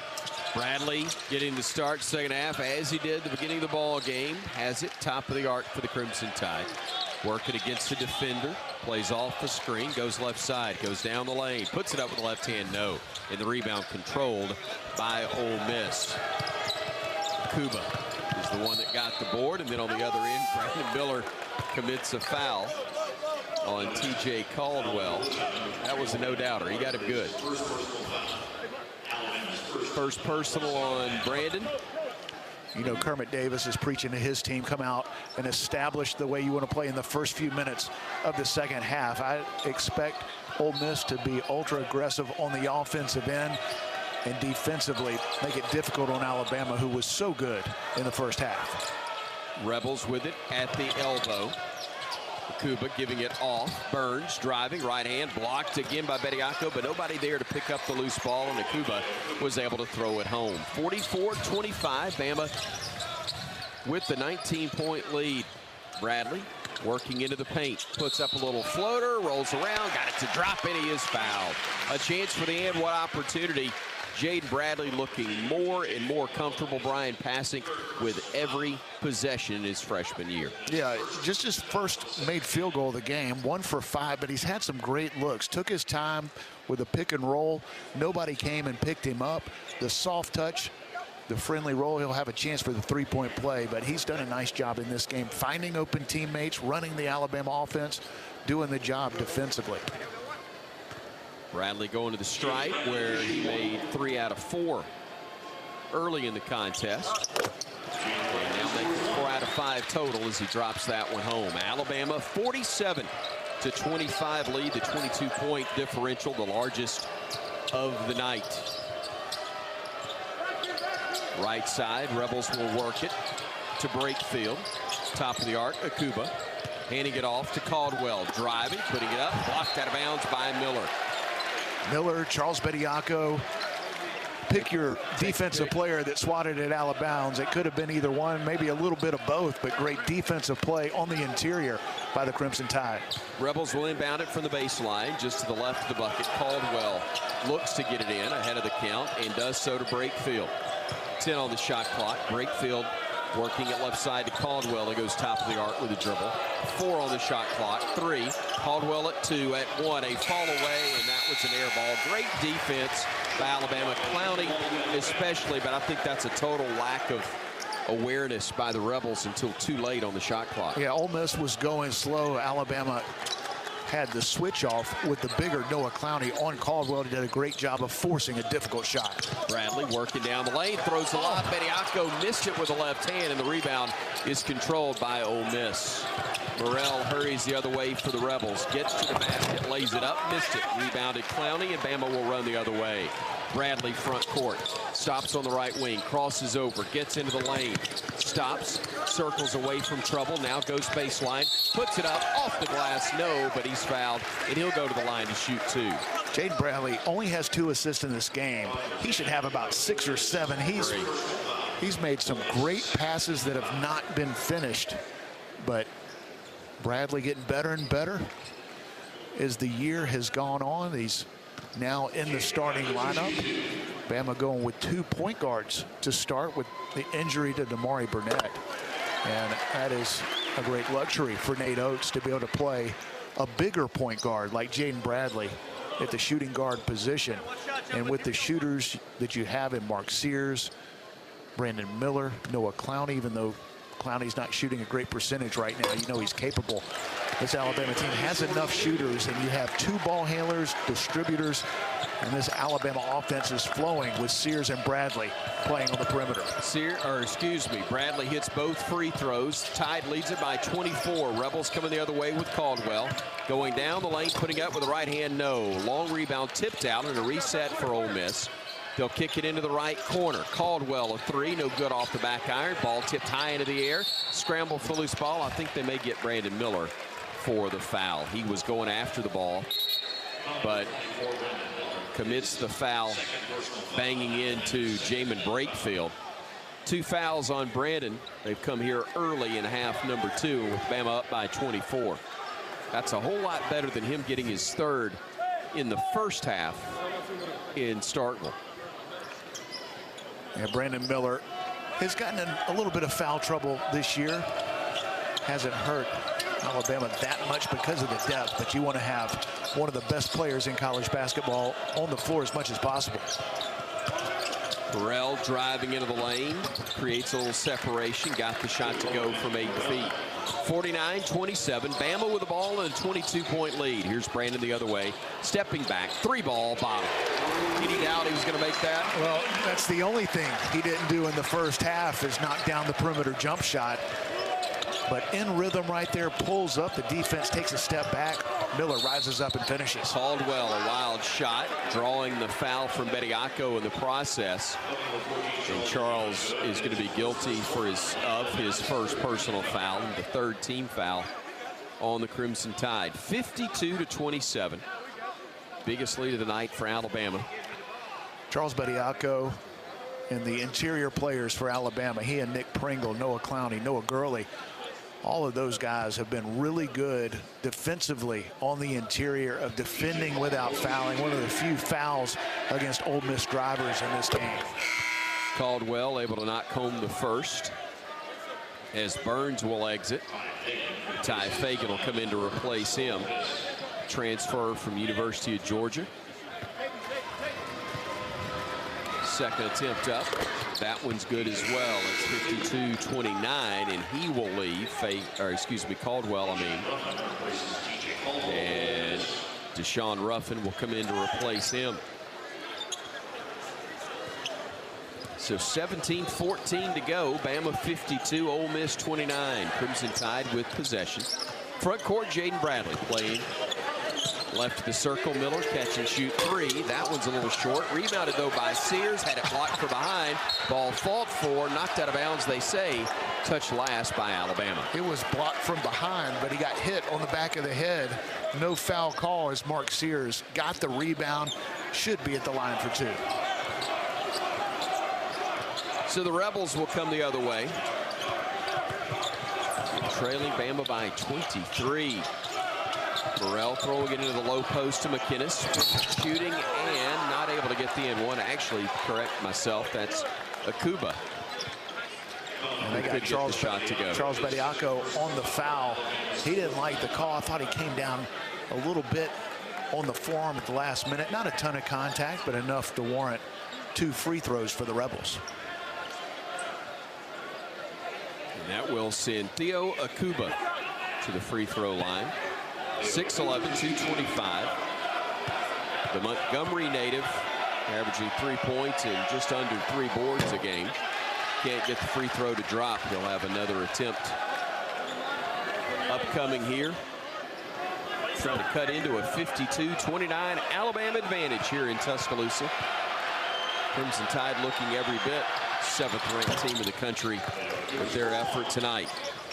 1 of 2 at the line as the second one goes in to make it 52-30.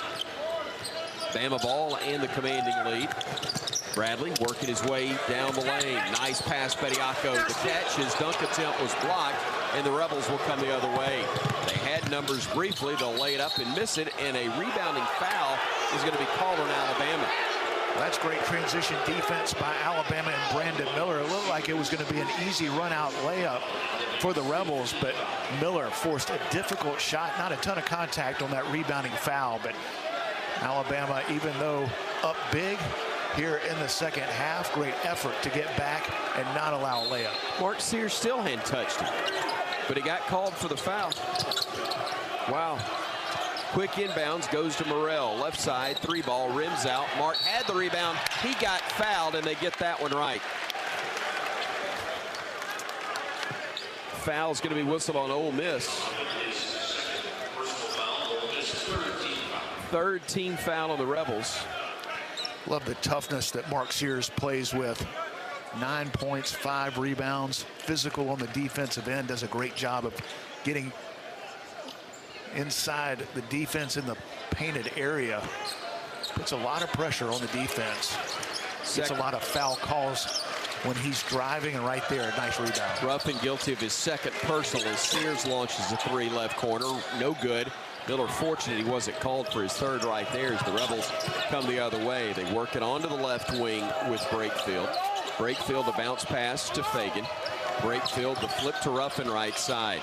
He kicks it into the paint, picked up by Bediako. Charles, the long outlet pass to Clowney. Clowney spinning in the lane. Tough shot, right hand, no. And the rebound controlled by Ole Miss. Nate Oates not real happy with the failure to finish off the break opportunity for Alabama.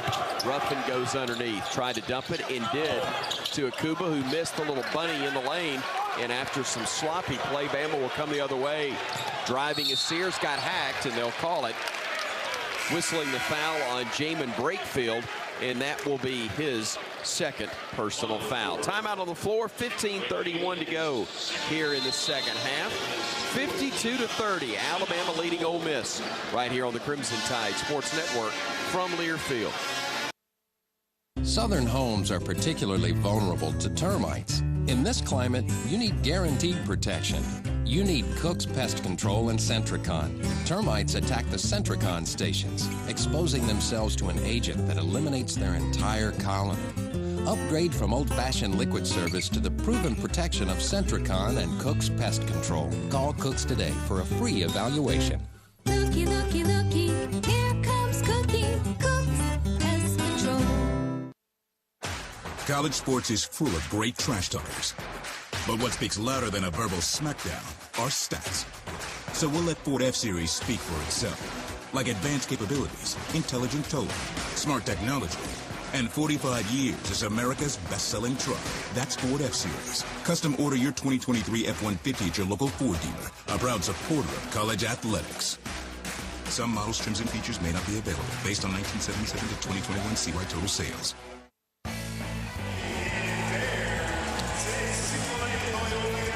Tonight's game between Alabama and Ole Miss is presented by the Soup Store. Now with 3 locations to serve you in Tuscaloosa, or buy your official Bama gear online at supestore.ua.edu. Bama's up 22, 15:31 to go. 52-30 over Ole Miss. Bama fans, whether you want us at Courtside or score a bird's eye view, StubHub is the best place to grab your Tide tickets. StubHub is the official fan-to-fan ticket marketplace of the Crimson Tide. StubHub, be there. And right there across the way, Roger Hooper. Well, Coach Oates talking about the defensive intensity he wants to see from the Crimson Tide. He really wasn't pleased with the rebounding. It's Ole Miss out-rebounding Alabama so far, 10-4 in this second half. And also, it feels like defensively, Alabama didn't do much to really separate in this game with currently Alabama only outscoring Ole Miss 8-7 in this second half. So pretty frustrated with the defense and the rebounding so far, Brian. Well, Nate Oates expects a high level out of his team. Alabama up big. He doesn't want his team to relax, and that is a good strategy against this Ole Miss team. Alabama doing the job defensively, even though he's not happy. The numbers aren't bad at all. Ole Miss right now 2 for 9 from the field since halftime. Bama getting some good looks around the basket, but not able to finish. Crimson Tide needs to keep attacking the paint. When Alabama's guards get the ball in the lane, good things typically happen. They've done that. They just missed some shots around the rim, but continuing to attack on the offensive end, important in this second half. Nick Pringle, Javon Quinterly, Noah Gurley, Brandon Miller, and Rylan Griffin are your 5 on the floor for the Tide. Miller with the ball on the left wing, drives to the top of the arc. A reach-in foul is going to be called on Ruffin, who wanted a tie-up called, but instead he's going to be whistled for his 3rd personal foul. He's averaging almost 10 points a game, but he's got just 4 in this one, including an 0 for 4 night from 3, and again those 3 fouls that I referenced. Quinterly with the ball for Bama. Working left side, driving to the rim, lays it up, blocked, but it had hit the backboard first. That'll be goaltending. Credit the bucket for Javon Quinterly, and for JQ, he now has his 4th and 5th points of the game. That's a shot that JQ has made throughout his Alabama career, but since the knee injury, hasn't been able to finish quite as well at the rim, but I think he will be able to do that with more consistency as the year goes on. Fagan flips it up toward the basket for Ole Miss. No good. Bama coming the other way, looking to add to a 24-point lead. Brandon Miller with it, driving right side, spinning away from trouble. Left-handed pass, JQ steps into a 3 bottom. JQ takes the ball in the lane, finishes at the rim. This time, a nice pass from Brandon Miller, who kicks it out to JQ, who's playing with some confidence on the offensive end right now. 7 bank first 3-pointers for Alabama as the Rebels come the other way, down 27. Brakefield, left side jumper is good from 15 feet. And that'll cut the Bama lead back to 25. Would love to see Javon Quinterly catch fire. Guy that I think could be huge for this Alabama team second part of the year. Miller playing off a screen out high, stops, gives it out to Gurley. Gurley will drive, goes down the lane, tough shot, no. Rebound fought for, taken away initially by Pringle, but then Ole Miss will come out with it. On the drive, beautiful reverse layup. A gorgeous move from Deshaun Ruffin. Little man able to elevate and hang in the air to get that one to go off the glass and cut Bama's lead down to 23. Miller to Pringle, back to Miller. Miller driving left, flips it over to Gurley. Gurley with it, top of the arc. Stops, looks, goes left side with the pass to Miller. Brandon trying to shake free. Gets underneath the basket. Will barely throw it away. Travel. Mistake on his part. I really thought he was just going to go up with a reverse layup right there, but he was looking to pass it. A little bit surprising in that situation. And he'll exit, replaced by Dom Welch.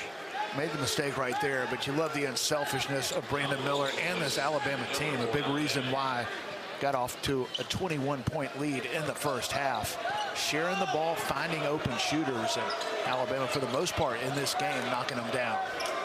Ruffin with it front court for Ole Miss.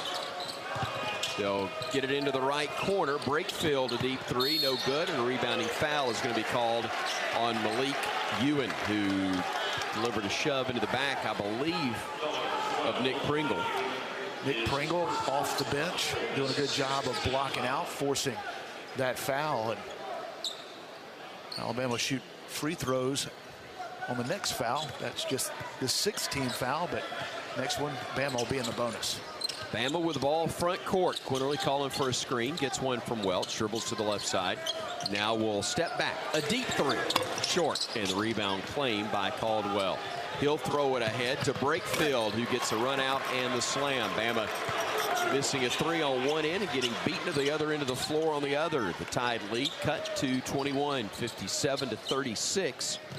12:45 to play. Pringle dribbling to his left, handing it off to Gurley. Catch and shoot on the three. That's short. And the rebound controlled by the Rebels. Nate Oates not happy. Bama settling for threes early in the shot clock.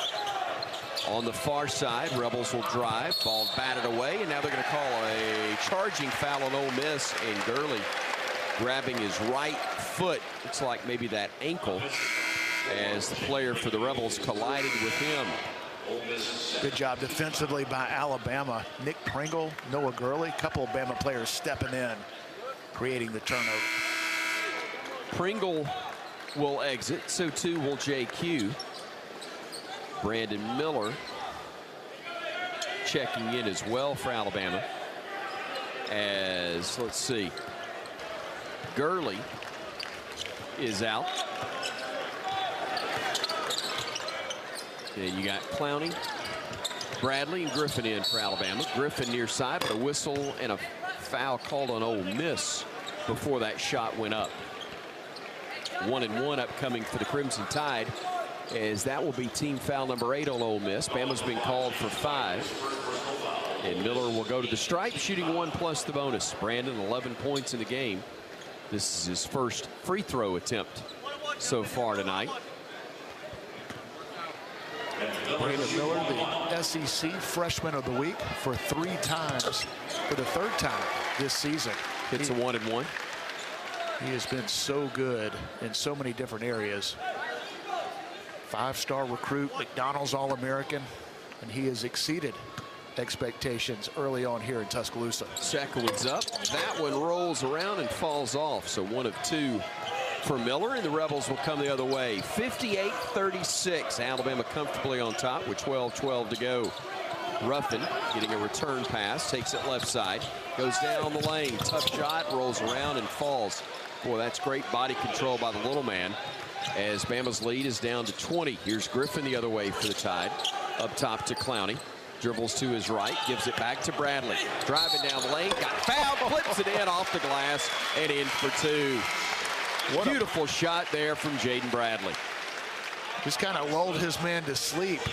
A quick, decisive move when he got the ball from Noah Clowney, and just flipped it up, the English off the glass, and then another 3-point play opportunity for the freshman. And one chance when we come back. 11:52 to go. Bama 60, Ole Miss 38 on the Crimson Tide Sports Network from Learfield. To your children's eyes to see the true magic of a forest. It's a storybook world for them. You look and see a tree. They see the wrinkled face of a wizard with arms outstretched to the sky. They see treasure in pebbles. They see a windy path that could lead to adventure. And they see you, their fearless guide through this fascinating world. Find a forest near you and start exploring at discovertheforest.org. Brought to you by the United States Forest Service and the Ad Council. Adopt US Kids presents What to Expect When You're Expecting a Teenager. Learning the lingo. Jelly. Jelly adjective. Jelly is a shorter, better way to say jealous. As in, Chloe, I am like so jelly of your unicorn phone case. You don't have to speak teen to be a perfect parent. Thousands of teens in foster care will love you just the same. Visit adoptuskids.org. Brought to you by the U.S. Department of Health and Human Services, Adopt US Kids, and the Ad Council.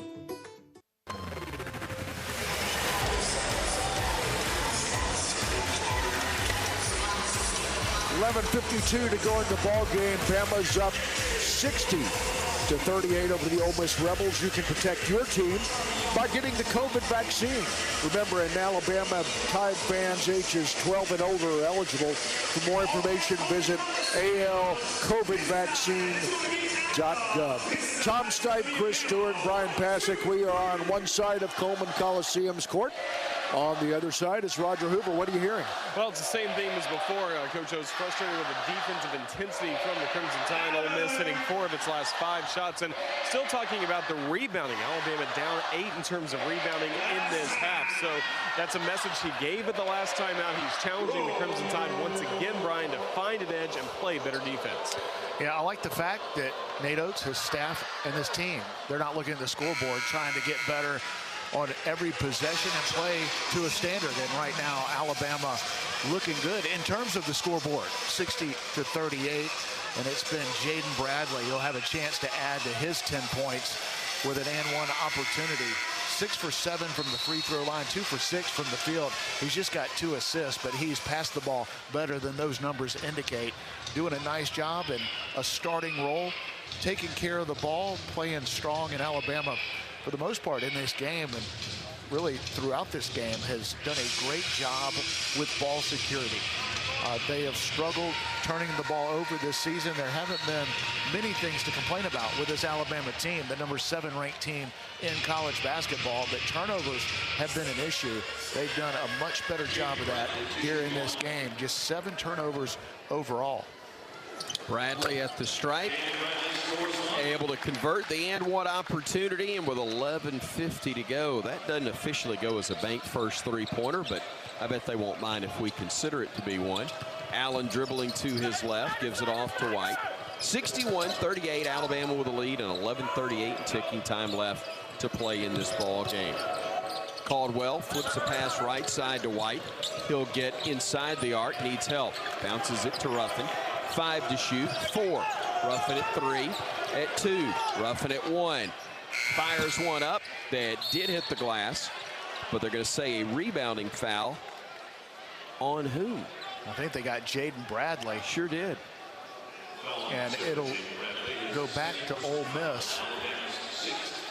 It's the 16th foul, so not in the bonus yet, but had Jaden Bradley matched up with a bigger player. I think it was Allen, and he got tangled up, and it'll go back to the Rebels. They inbound it, then throw it quickly back to the inbounder, Ruffin, who will drive in the lane, throws up a wild shot, hit the rim, but didn't go. Rebounded by Sears, and he'll weave his way through traffic. Mark getting downhill, had it knocked away, but he got fouled. A nice open field tackle on the part of Josh Mbala, 6'7", 220, a senior from Bordeaux, France. Or do they call him? I guess it was him, is on Ruffin, and that'll be his 4th. That'll be 2 shots coming up for Mark Sears. Good job rebounding the ball and put so much pressure on the defense, always in attack mode. Picks up the foul, and 2 coming up for Sears. The lefty from Muscle Shoals able to knock the first one down. And Ruffin will exit, replaced by Amari Abram. Sears is 78% free throw shooter on the year. 4 for 4 on the night as he gets another one to go. And with 11:07 to go, Bama a 63-38 lead. They pushed it back up to 25 once again. Far side, White. Up top, Mbala. Gives it on the left side to Caldwell, who brings it to the top of the arc. Back to White on the far wing. White on the drive, goes down the lane. Tough runner with the right hand, no good. Another Ole Miss rebound, though, and then another foul called on Brandon Miller. That will be his 3rd. Or they say Welch instead. There's a problem with that.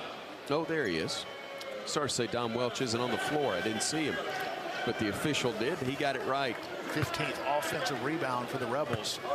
Alabama typically dominates all the rebounding categories, but it's been the Rebels doing the job, especially on the offensive end. One of the best offensive rebounding teams in the SEC. And they haven't had many bright spots in this game, but second chance opportunities has been one.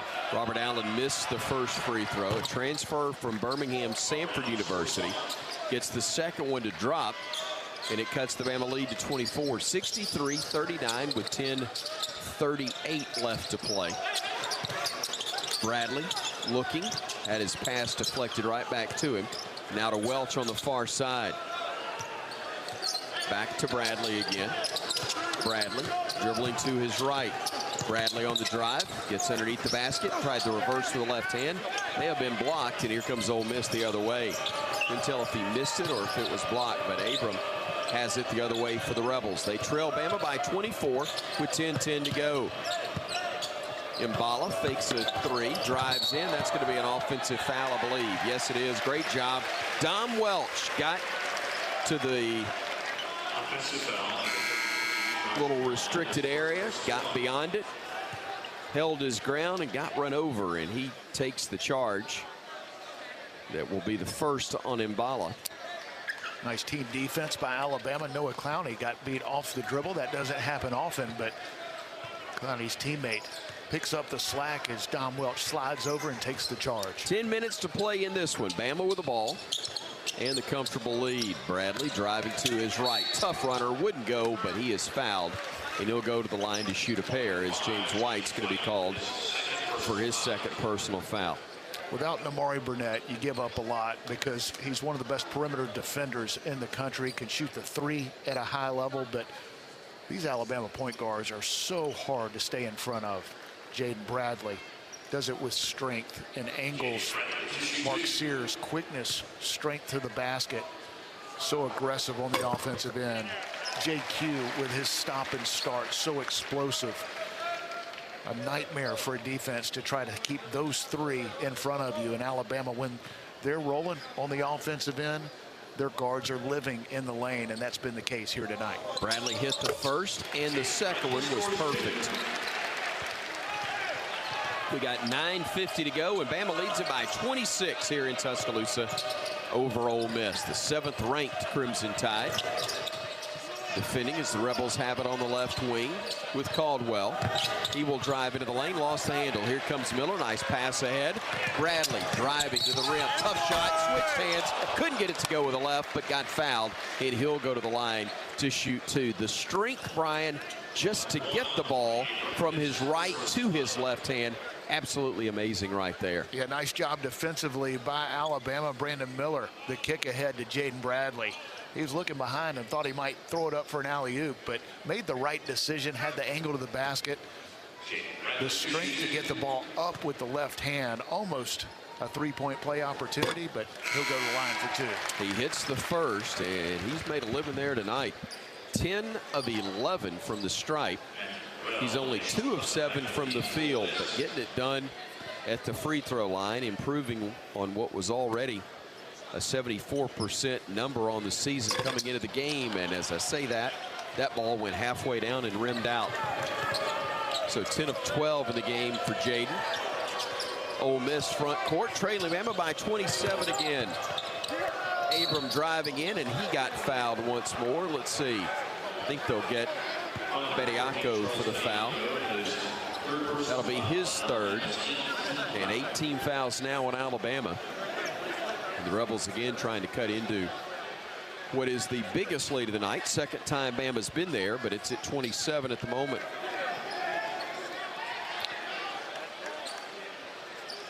Ole Miss guards have done a pretty good job of just throwing their body into Charles Bediako. I thought he did a nice job right there and has throughout this game of staying vertical. But Ole Miss forcing the issue, trying to cut into this big Alabama lead. I think cut's the operative word right there, as Abram is over in front of the Ole Miss bench being attended to by their athletic trainer. And actually, it's not a cut, it's a contact lens. That was the issue. Had saline solution on the ready.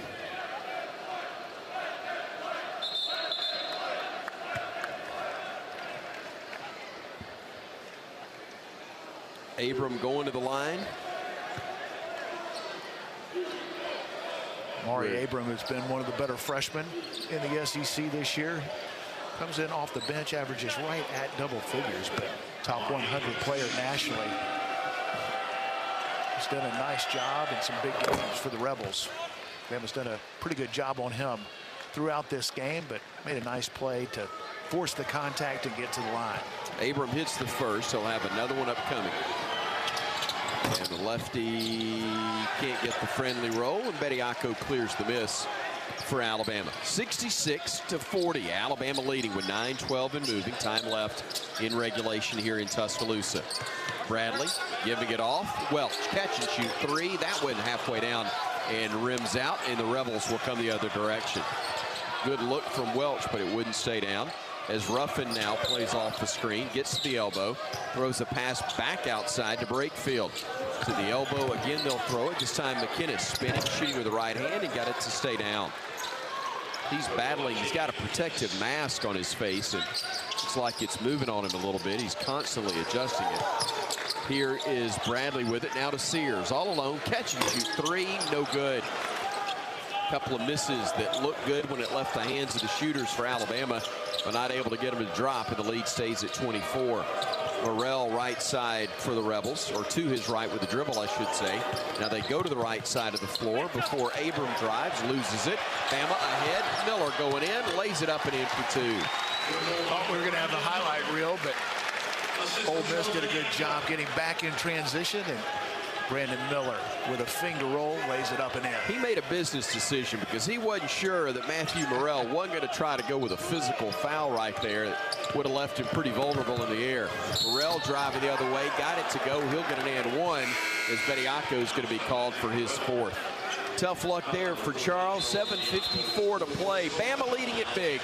68-44, the Tide indeed. The 7th-ranked team in America, trying to climb higher when we come back on the Crimson Tide Sports Network from Learfield. When you open a crisp, cold Bud Light, you know game day is here. You owe me $5. You mean every sound. Enjoy responsibly. 2022 Anheuser-Busch Bud Light Beer, St. Louis, Missouri. Introducing new Bud Light Seltzer Hard Soda Variety Pack. You hear that? It's seltzer with the pop of soda, all with zero sugar. Bud Light Seltzer Hard Soda, the loudest flavors ever. Enjoy responsibly. Anheuser-Busch Bud Light Seltzer Hard Soda, IRC Beers, St. Louis, Missouri. This is the moment you've been waiting for. Ladies and gentlemen, please welcome our home. When you step onto the court and into the spotlight. The moment to show that hard work and long days pay off. Because when that final shot leaves your hands and we leave our seats, that powerful moment connects us all. Alabama Power is a proud supporter of the Alabama Crimson Tide. Power for a better Alabama. Tonight's game between Alabama and Ole Miss is presented by the Soup Store, now with 3 locations to serve you in Tuscaloosa. Or you can buy your official Bama gear online at soupstore.ua.edu. Bama 68, Ole Miss 44, 7:54 to play in the ball game, and Roger Hoover is across the way. Yeah, once again, all the focus on the rebounding. Alabama now minus 12 in this half. So, again, it doesn't really matter what the scoreboard says. That's still the point of emphasis for Coach Oates and his coaching staff. And right now, one of the more animated discussions he has had with the Crimson Tide in the huddle. Once again, talking about the rebounding. Offensively, Alabama is moving the ball better. That was part of the conversation to begin this last chat. But, again, it's all about defense and rebounding right now, regardless of the score. Yeah, Alabama's getting beat on the boards 40-29 by the Rebels, but Alabama up 68-44 on the scoreboard that counts. So Crimson Tide doing a lot of things well, led by Jaden Bradley and Brandon Miller, 2 former McDonald's All-Americans, both with 14 points apiece. Jaden Bradley has done a great job of getting the ball inside, finishing at the rim, getting to the free throw line, where he's been really good. He's been to the line 12 times, making 10. Doing the job defensively, and right now, Ole Miss getting to the rim, getting to the free throw line. They've been in attack mode. They're having a little more success here in the second half than they did the first half, but fortunately, Alabama's still with a big lead. JQ, Mark, Ryland, and Noah squared. That's Clowney and Gurley out there for the Crimson Tide right now. 7:54 left to play. Alabama holding a 68-44 lead over the Ole Miss Rebels.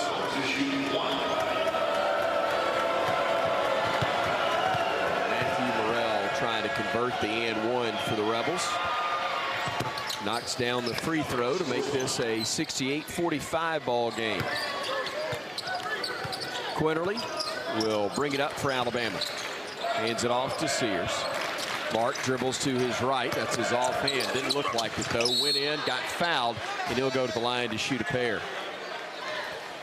They whistle the foul on Theo Akuba. Mark Sears does such a good job of recognizing when his team's in the bonus. He put so much pressure on the defense. There was nothing there. He was just able to create a little contact, had just enough of an angle to take the contact, and he'll go back to the line for 2. Sears, the lefty. Couldn't quite get the first one to go. He'll have another attempt upcoming. Sears 4 of 5 from the line tonight, and make it 4 of 6 as he missed them both. 7:38 to go. Bama by 23. Rebels get it to Morrell. Fall away from 19. Rolls around, hits the glass, and falls back in. Wow. Down to 21. Bama still comfortably on top. Nearing the 7-minute mark. Sears on the drive. Puts it up and in off the glass. Another strong move. Looked like he wanted the contact initially, didn't get it. He's glad he didn't get the call because he was able to take another dribble, finish through another little bump off the glass and in. Just under 7 minutes now as Ruffin gets into the lane, stops on the block, a nice bounce pass across, and the dunk converted by Akuba. That was a pretty move by Ruffin. But Bama still leads it 70-49 with 6:44 to play. Sears again working against Ruffin, playing with those 4 fouls. Nice feed to Clowney inside. His layup wouldn't go, but he got hacked, and Noah will shoot 2. Mark Sears is having his way against this Ole Miss Rebel defense. Got the ball inside. We've seen him finish. We've seen him get to the free throw line. This time drops it off to Noah Clowney, who'll go to the line for 2. Clowney going to the line. Trying to convert a pair of free throws for Alabama. Sears just missed the last 2, but Clowney hits the first for the Crimson Tide here. Gurley will exit, and Nick Pringle will come in to replace him. Traded a Noah for a Nick.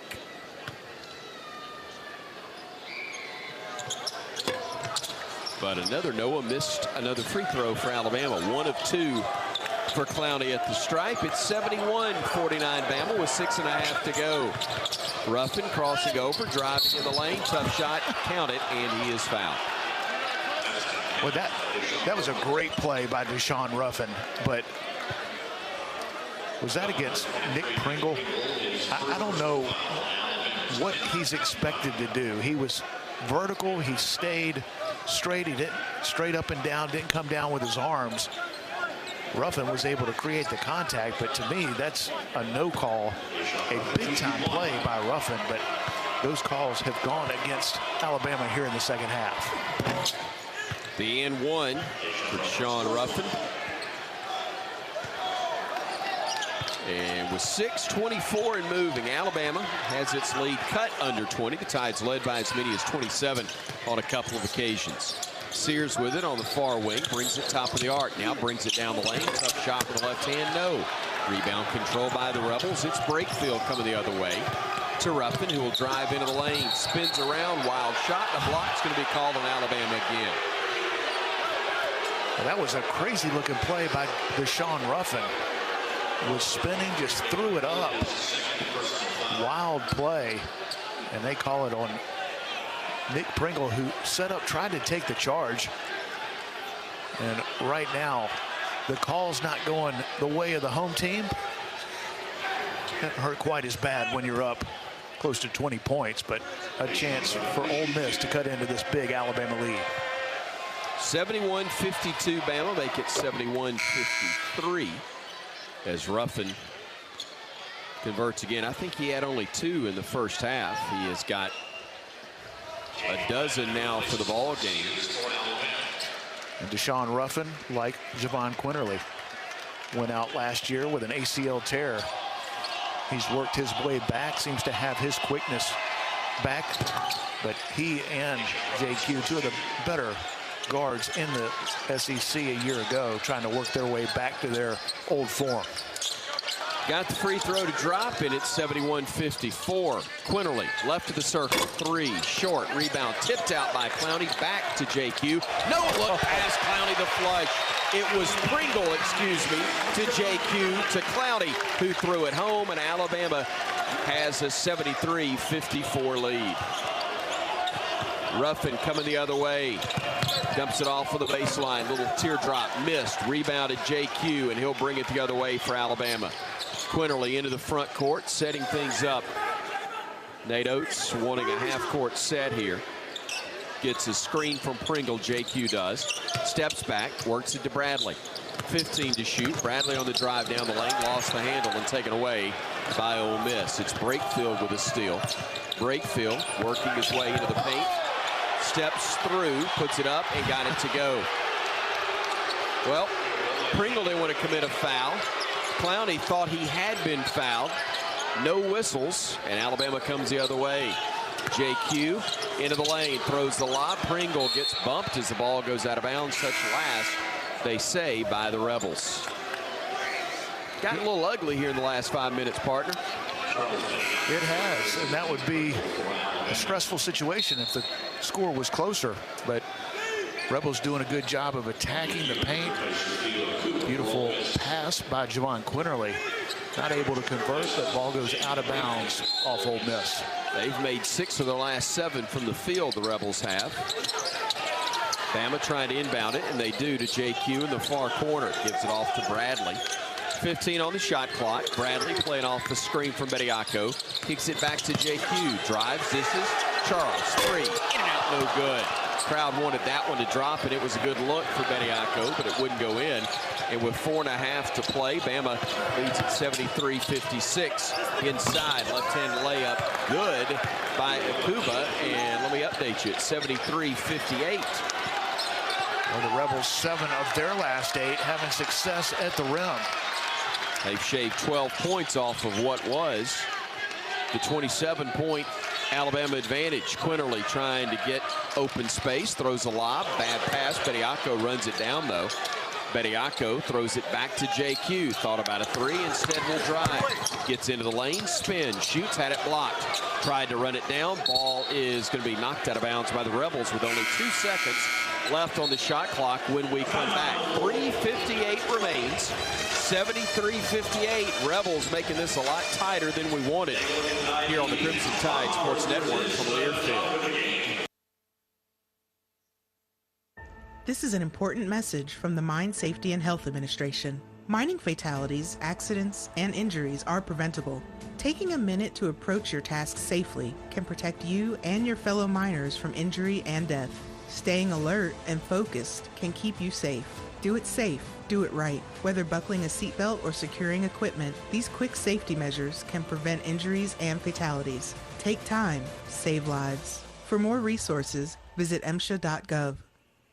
Farming is dangerous. There's dangers all around us. We go through safety training and try and do these things to make sure accidents don't happen. You don't want to hit a gas pipe because that's your life. The other part of it is if you hit certain things, you're liable for it. Farm Safe 811 starts with you. Always call 811 and wait for any underground lines to be marked. Always keep safety in the back of your mind.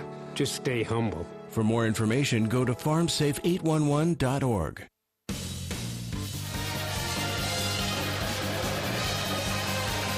The best move of the game is brought to you by Old Dominion Freight Line. Old Dominion Freight Line works hard to be the best in the game and is proud to support the Crimson Tide. Bryan Passink's best move of the game is? Brandon Miller checking back in. I think that was a consensus since it's been a little while since Alabama has had much going right here the last few minutes. But Brandon Miller will come back in the game, and he's played really well. 14 points in this game, 6 for 11 from the field, just 4 rebounds, but he's made some spectacular plays throughout. Hasn't shot the ball quite as well, and Alabama got out to a 27-point lead, but you got to give the Ole Miss Rebels a lot of credit. They battled back and made this game a lot more interesting than it should be with just under 4 minutes to play. Alabama trying to improve its season mark to 12-2 on the year. Ole Miss currently at 8-5. The Rebels 0-1 in the league. Alabama, of course, 1-0, and their next ball game, you may have heard, comes Saturday against the Big Blue of Kentucky. Tip-off time for that one set for high noon here at Coleman Coliseum. Sold out Coleman Coliseum, I should add. And it's going to be rocking on Saturday. Should be a lot of fun. And we got to give the fans a lot of credit for getting here tonight. It was a great crowd. Bad weather in the area. A lot of you have already left. We appreciate the fact that you were here.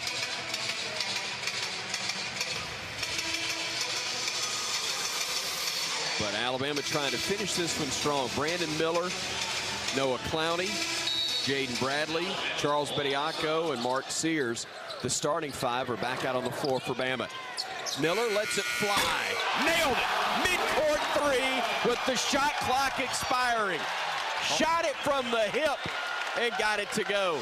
Didn't think he was going to get it off. Just 2 seconds on the shot clock after the timeout, and Brandon Miller lets it fly. And boy, it's been a while since Alabama scored, but if you're going to do it, you might as well do it in style, and Brandon Miller did. He was right on the Mississippi State line as far as the state logo is concerned. A three is missed by Ole Miss, and the rebound is controlled by Miller, not surprisingly. He's got it himself the other way. Brandon kicks it over to Bradley, far side. Bradley looking, getting his screen, weaves through traffic, gets into the paint, shows the ball, turns around, misses a shot. Bediako gets it, had it stripped. Clowney picks it up, lays it up and in for two. Never getting on the offensive glass. It hasn't been a vintage Alabama game in terms of offensive rebounding, but fighting for the loose ball right there, and Noah Clowney off the glass and in. Bama by 20 again with 2:50 to go. Rebels with the basketball. They work it up top, then give it back to Ruffin. He'll drive to the elbow, whips a pass all the way to the left side. They'll drive, they'll spin, they'll go with a pump fake, and then making the reverse layup was Malik Ewan. Bama fans wanted a walk, didn't get a whistle, and the lead's down to 18 with 2.5 remaining. Sears had it knocked away by Ruffin. Ruffin with the steal, drives in, tried to leave it on the wing, and does now for Merle. The three in the corner is no good by Ruffin, and Alabama will come the other way. Sloppy in the second half. But Alabama did a lot of good things here tonight as we've got to the 2-minute mark. Bama basketball and up by 18. They led it by as many as 27 twice. Sears in the paint, stops, steps through, count it, and he is fouled. The strength of Mark Sears, able to get the defender on his hip, was looking to throw a lob to Charles Bediako, but the defense recognized it, was able to take the contact, and once again off the glass and in. Another three-point play opportunity coming up for Alabama. So Deshaun Ruffin fouls out of the ball game. And Sears will go to the line to shoot one, trying to convert the three-point opportunity. He does just that. Sears now with 16 in the game for the Crimson Tide. 1:55 and ticking. Tide leads it by 21. Rebels get it front court with Caldwell playing off the screen, goes right side, pulls up, 17-footer, no good. Weak side rebound Bradley, and Jaden will bring it ahead for Alabama. Bradley working on the near wing, gets inside the lane, stops, looks, kicks it out to Clowney. Driving the lane, he tried to throw it home, but he missed it. And here comes Ole Miss the other way. The dunk attempt halfway down, it popped out. Now Caldwell working it right side, right corner. They go with it to Ewan. He'll let it fly from three, no good. Rebound tipped out. Bediako, he got pushed out of bounds, and that's a terrible call. That is an awful call right there that's totally insignificant with Bama up 21. But Charles Bediako got shoved right in front of the official. He did hit the ball last, but it's because he got shoved into it by an Ole Miss player. That's just a bad call, regardless of what time in the game you are. Here's Caldwell the other way. Stopping, dumping it on the right wing. A deep three is up, and it's no good. Long rebound is picked up by Bradley, and he will walk the ball the other way. That was kind of you to just say that that three was no good, because that wasn't even close. Yep, it was about like the previous call. The lob, Bediako hit the rim. Charles couldn't come up with it. And here comes Ole Miss the other way. Morrell dishing it onto the right wing. They'll feed it in the right corner. The 3 ball is missed, and the rebound is fought for, and Alabama commits a foul right there. They're going to get Bradley, who did indeed run into Theo Akuba.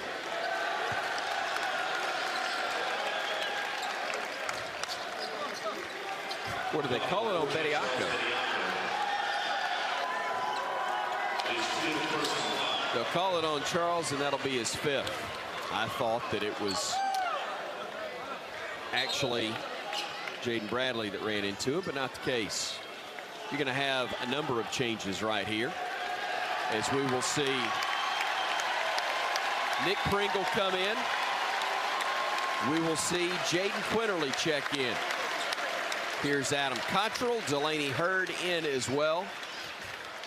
And Clowney will stay on the floor for the Crimson Tide. We owe you a station ID, and we'll take it as soon as we can. But first, here's Akuba at the line to shoot 2. His first one is up, and it's good. And we pause 10 seconds for station identification on the Crimson Tide Sports Network.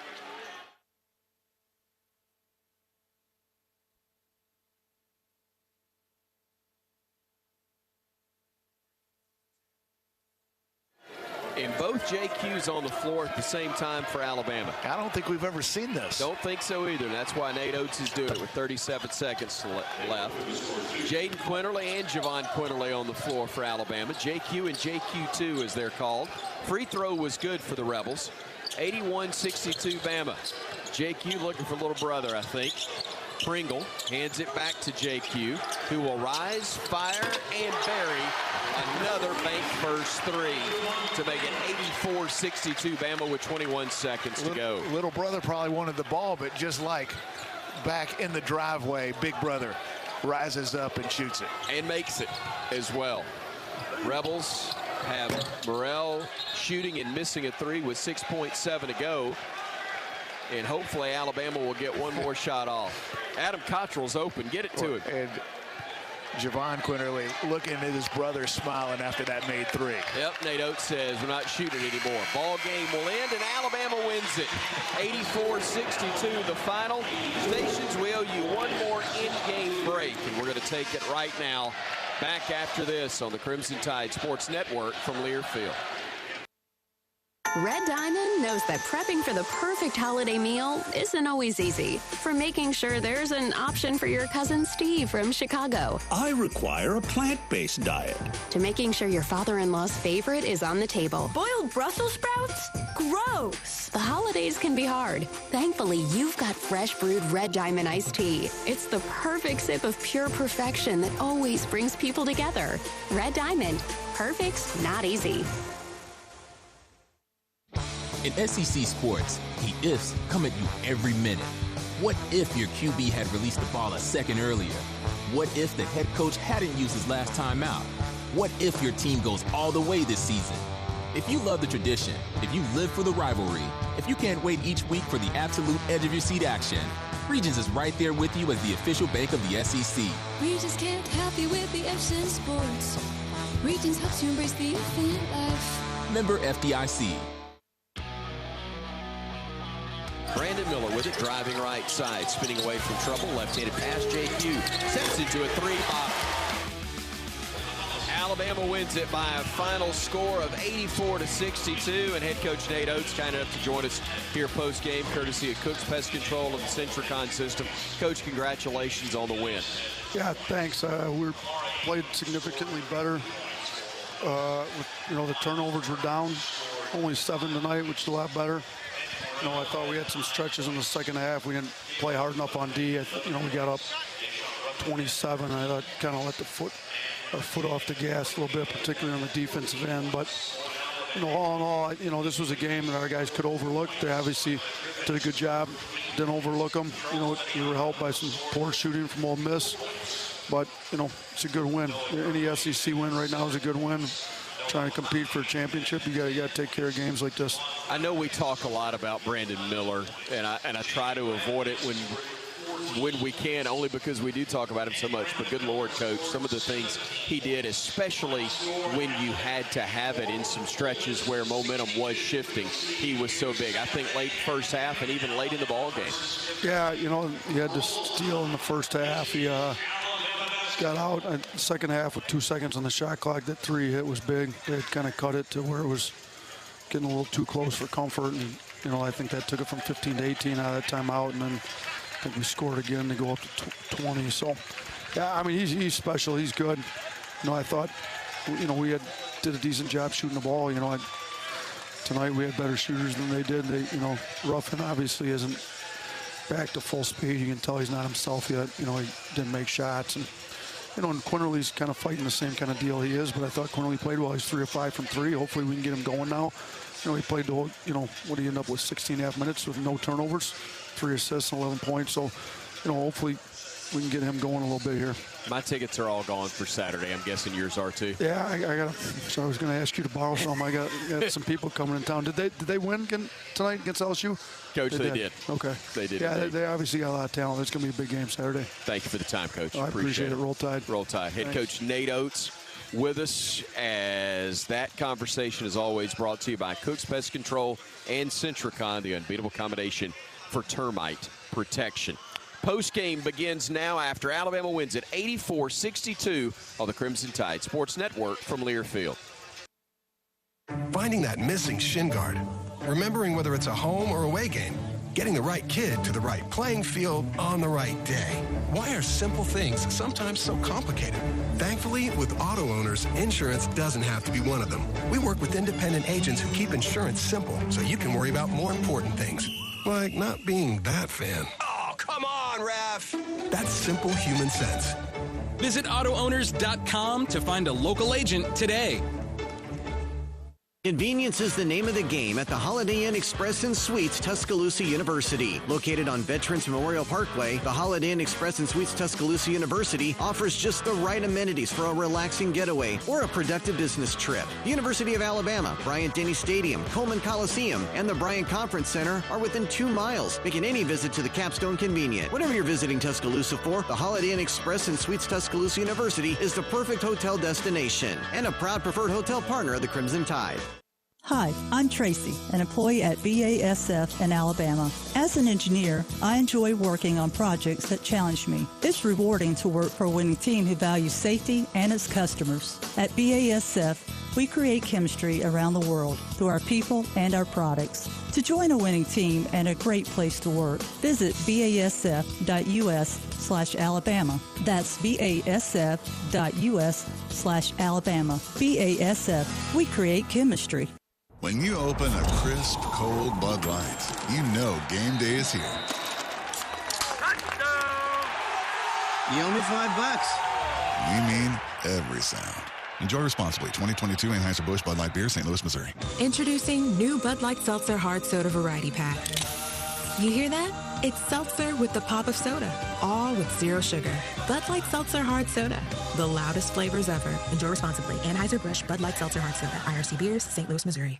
Tide fans, flu season is just around the corner, and the Alabama Department of Public Health wants to remind Tide fans that this year it's more important than ever to get your flu shot. Research shows that it's possible to have the flu and COVID-19 at the same time. This flu season, protect yourself and the people around you from flu and help reduce the strain on your local healthcare system, who is still responding to the COVID-19 pandemic. For more information, visit alabamapublichealth.gov/flu.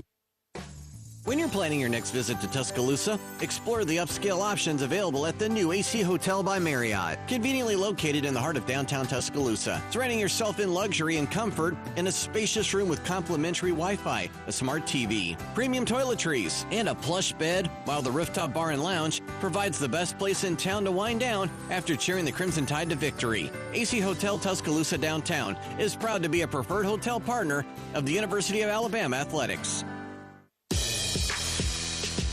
Welcome to the Regions postgame show on the Crimson Tide Sports Network from Learfield. Get your University of Alabama Regions Visa debit card. Visit regions.com/GoBama to order yours today.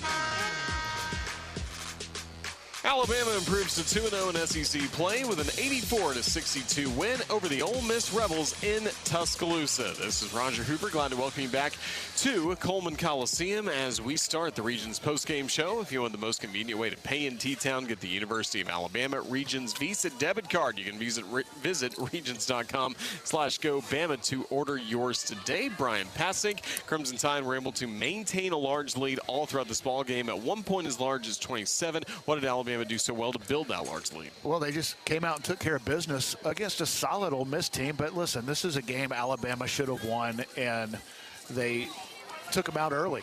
21-point lead going into halftime. I thought it established what Nate Oates and his team wanted to do on both ends of the floor. It wasn't perfect, but Alabama, clearly the better team, played like it throughout. An impressive performance for Alabama because this game was dangerous. This is an Ole Miss team that could have easily beaten Tennessee in the opener. They were up double digits at home last week. Tennessee comes back and wins a close game. But this Ole Miss team is a team that you look at, you see 8-5 coming into the game, and you have a tendency sometimes as a young team to let up. That wasn't the case for Alabama, especially with what's ahead with Kentucky coming in, a game that all Alabama fans and players have circled on their calendar. That is a game that will get national headlines. It's will be one of the biggest games of the year. And so you worry about games like tonight. Do you let up? Do you come in focused and ready to play? Alabama was focused. They were ready to play, and it was a dominant performance. Final stats delivered by Assurance Financial in less time than halftime. You could apply for a mortgage at AssuranceMortgage.com. Crimson Tide shot 46% from the floor in this game, 45% from beyond the arc, 9 of 20, 17 of 25 at the free throw line. And then in terms of the rebounds, it was Ole Miss 48 and Alabama 39, and that is controlling the boards for this basketball game. And controlling the boards presented by Cook's Pest Control and Centricon, the unbeatable combination for termite protection, as once again Alabama picks up the win in the second game of the conference schedule, 84-62 over the Ole Miss Rebels. We'll step aside and continue with more of the Regions postgame show in a moment. This is the Crimson Tide Sports Network from Learfield. If you're looking for the best selection in Crimson Tide apparel, no further than the Soup Store. The Soup Store is every Bama fan's ultimate destination for the hottest gear and accessories, with 3 great locations around campus to serve you: in Tuscaloosa on campus at the Ferguson Center, on the Strip in front of Bryant-Denny Stadium, and on Bryan Drive. If you can't get to Tuscaloosa, shop the Soup Store online at soupstore.ua.edu. The Soup Store is a proud partner of Alabama Athletics.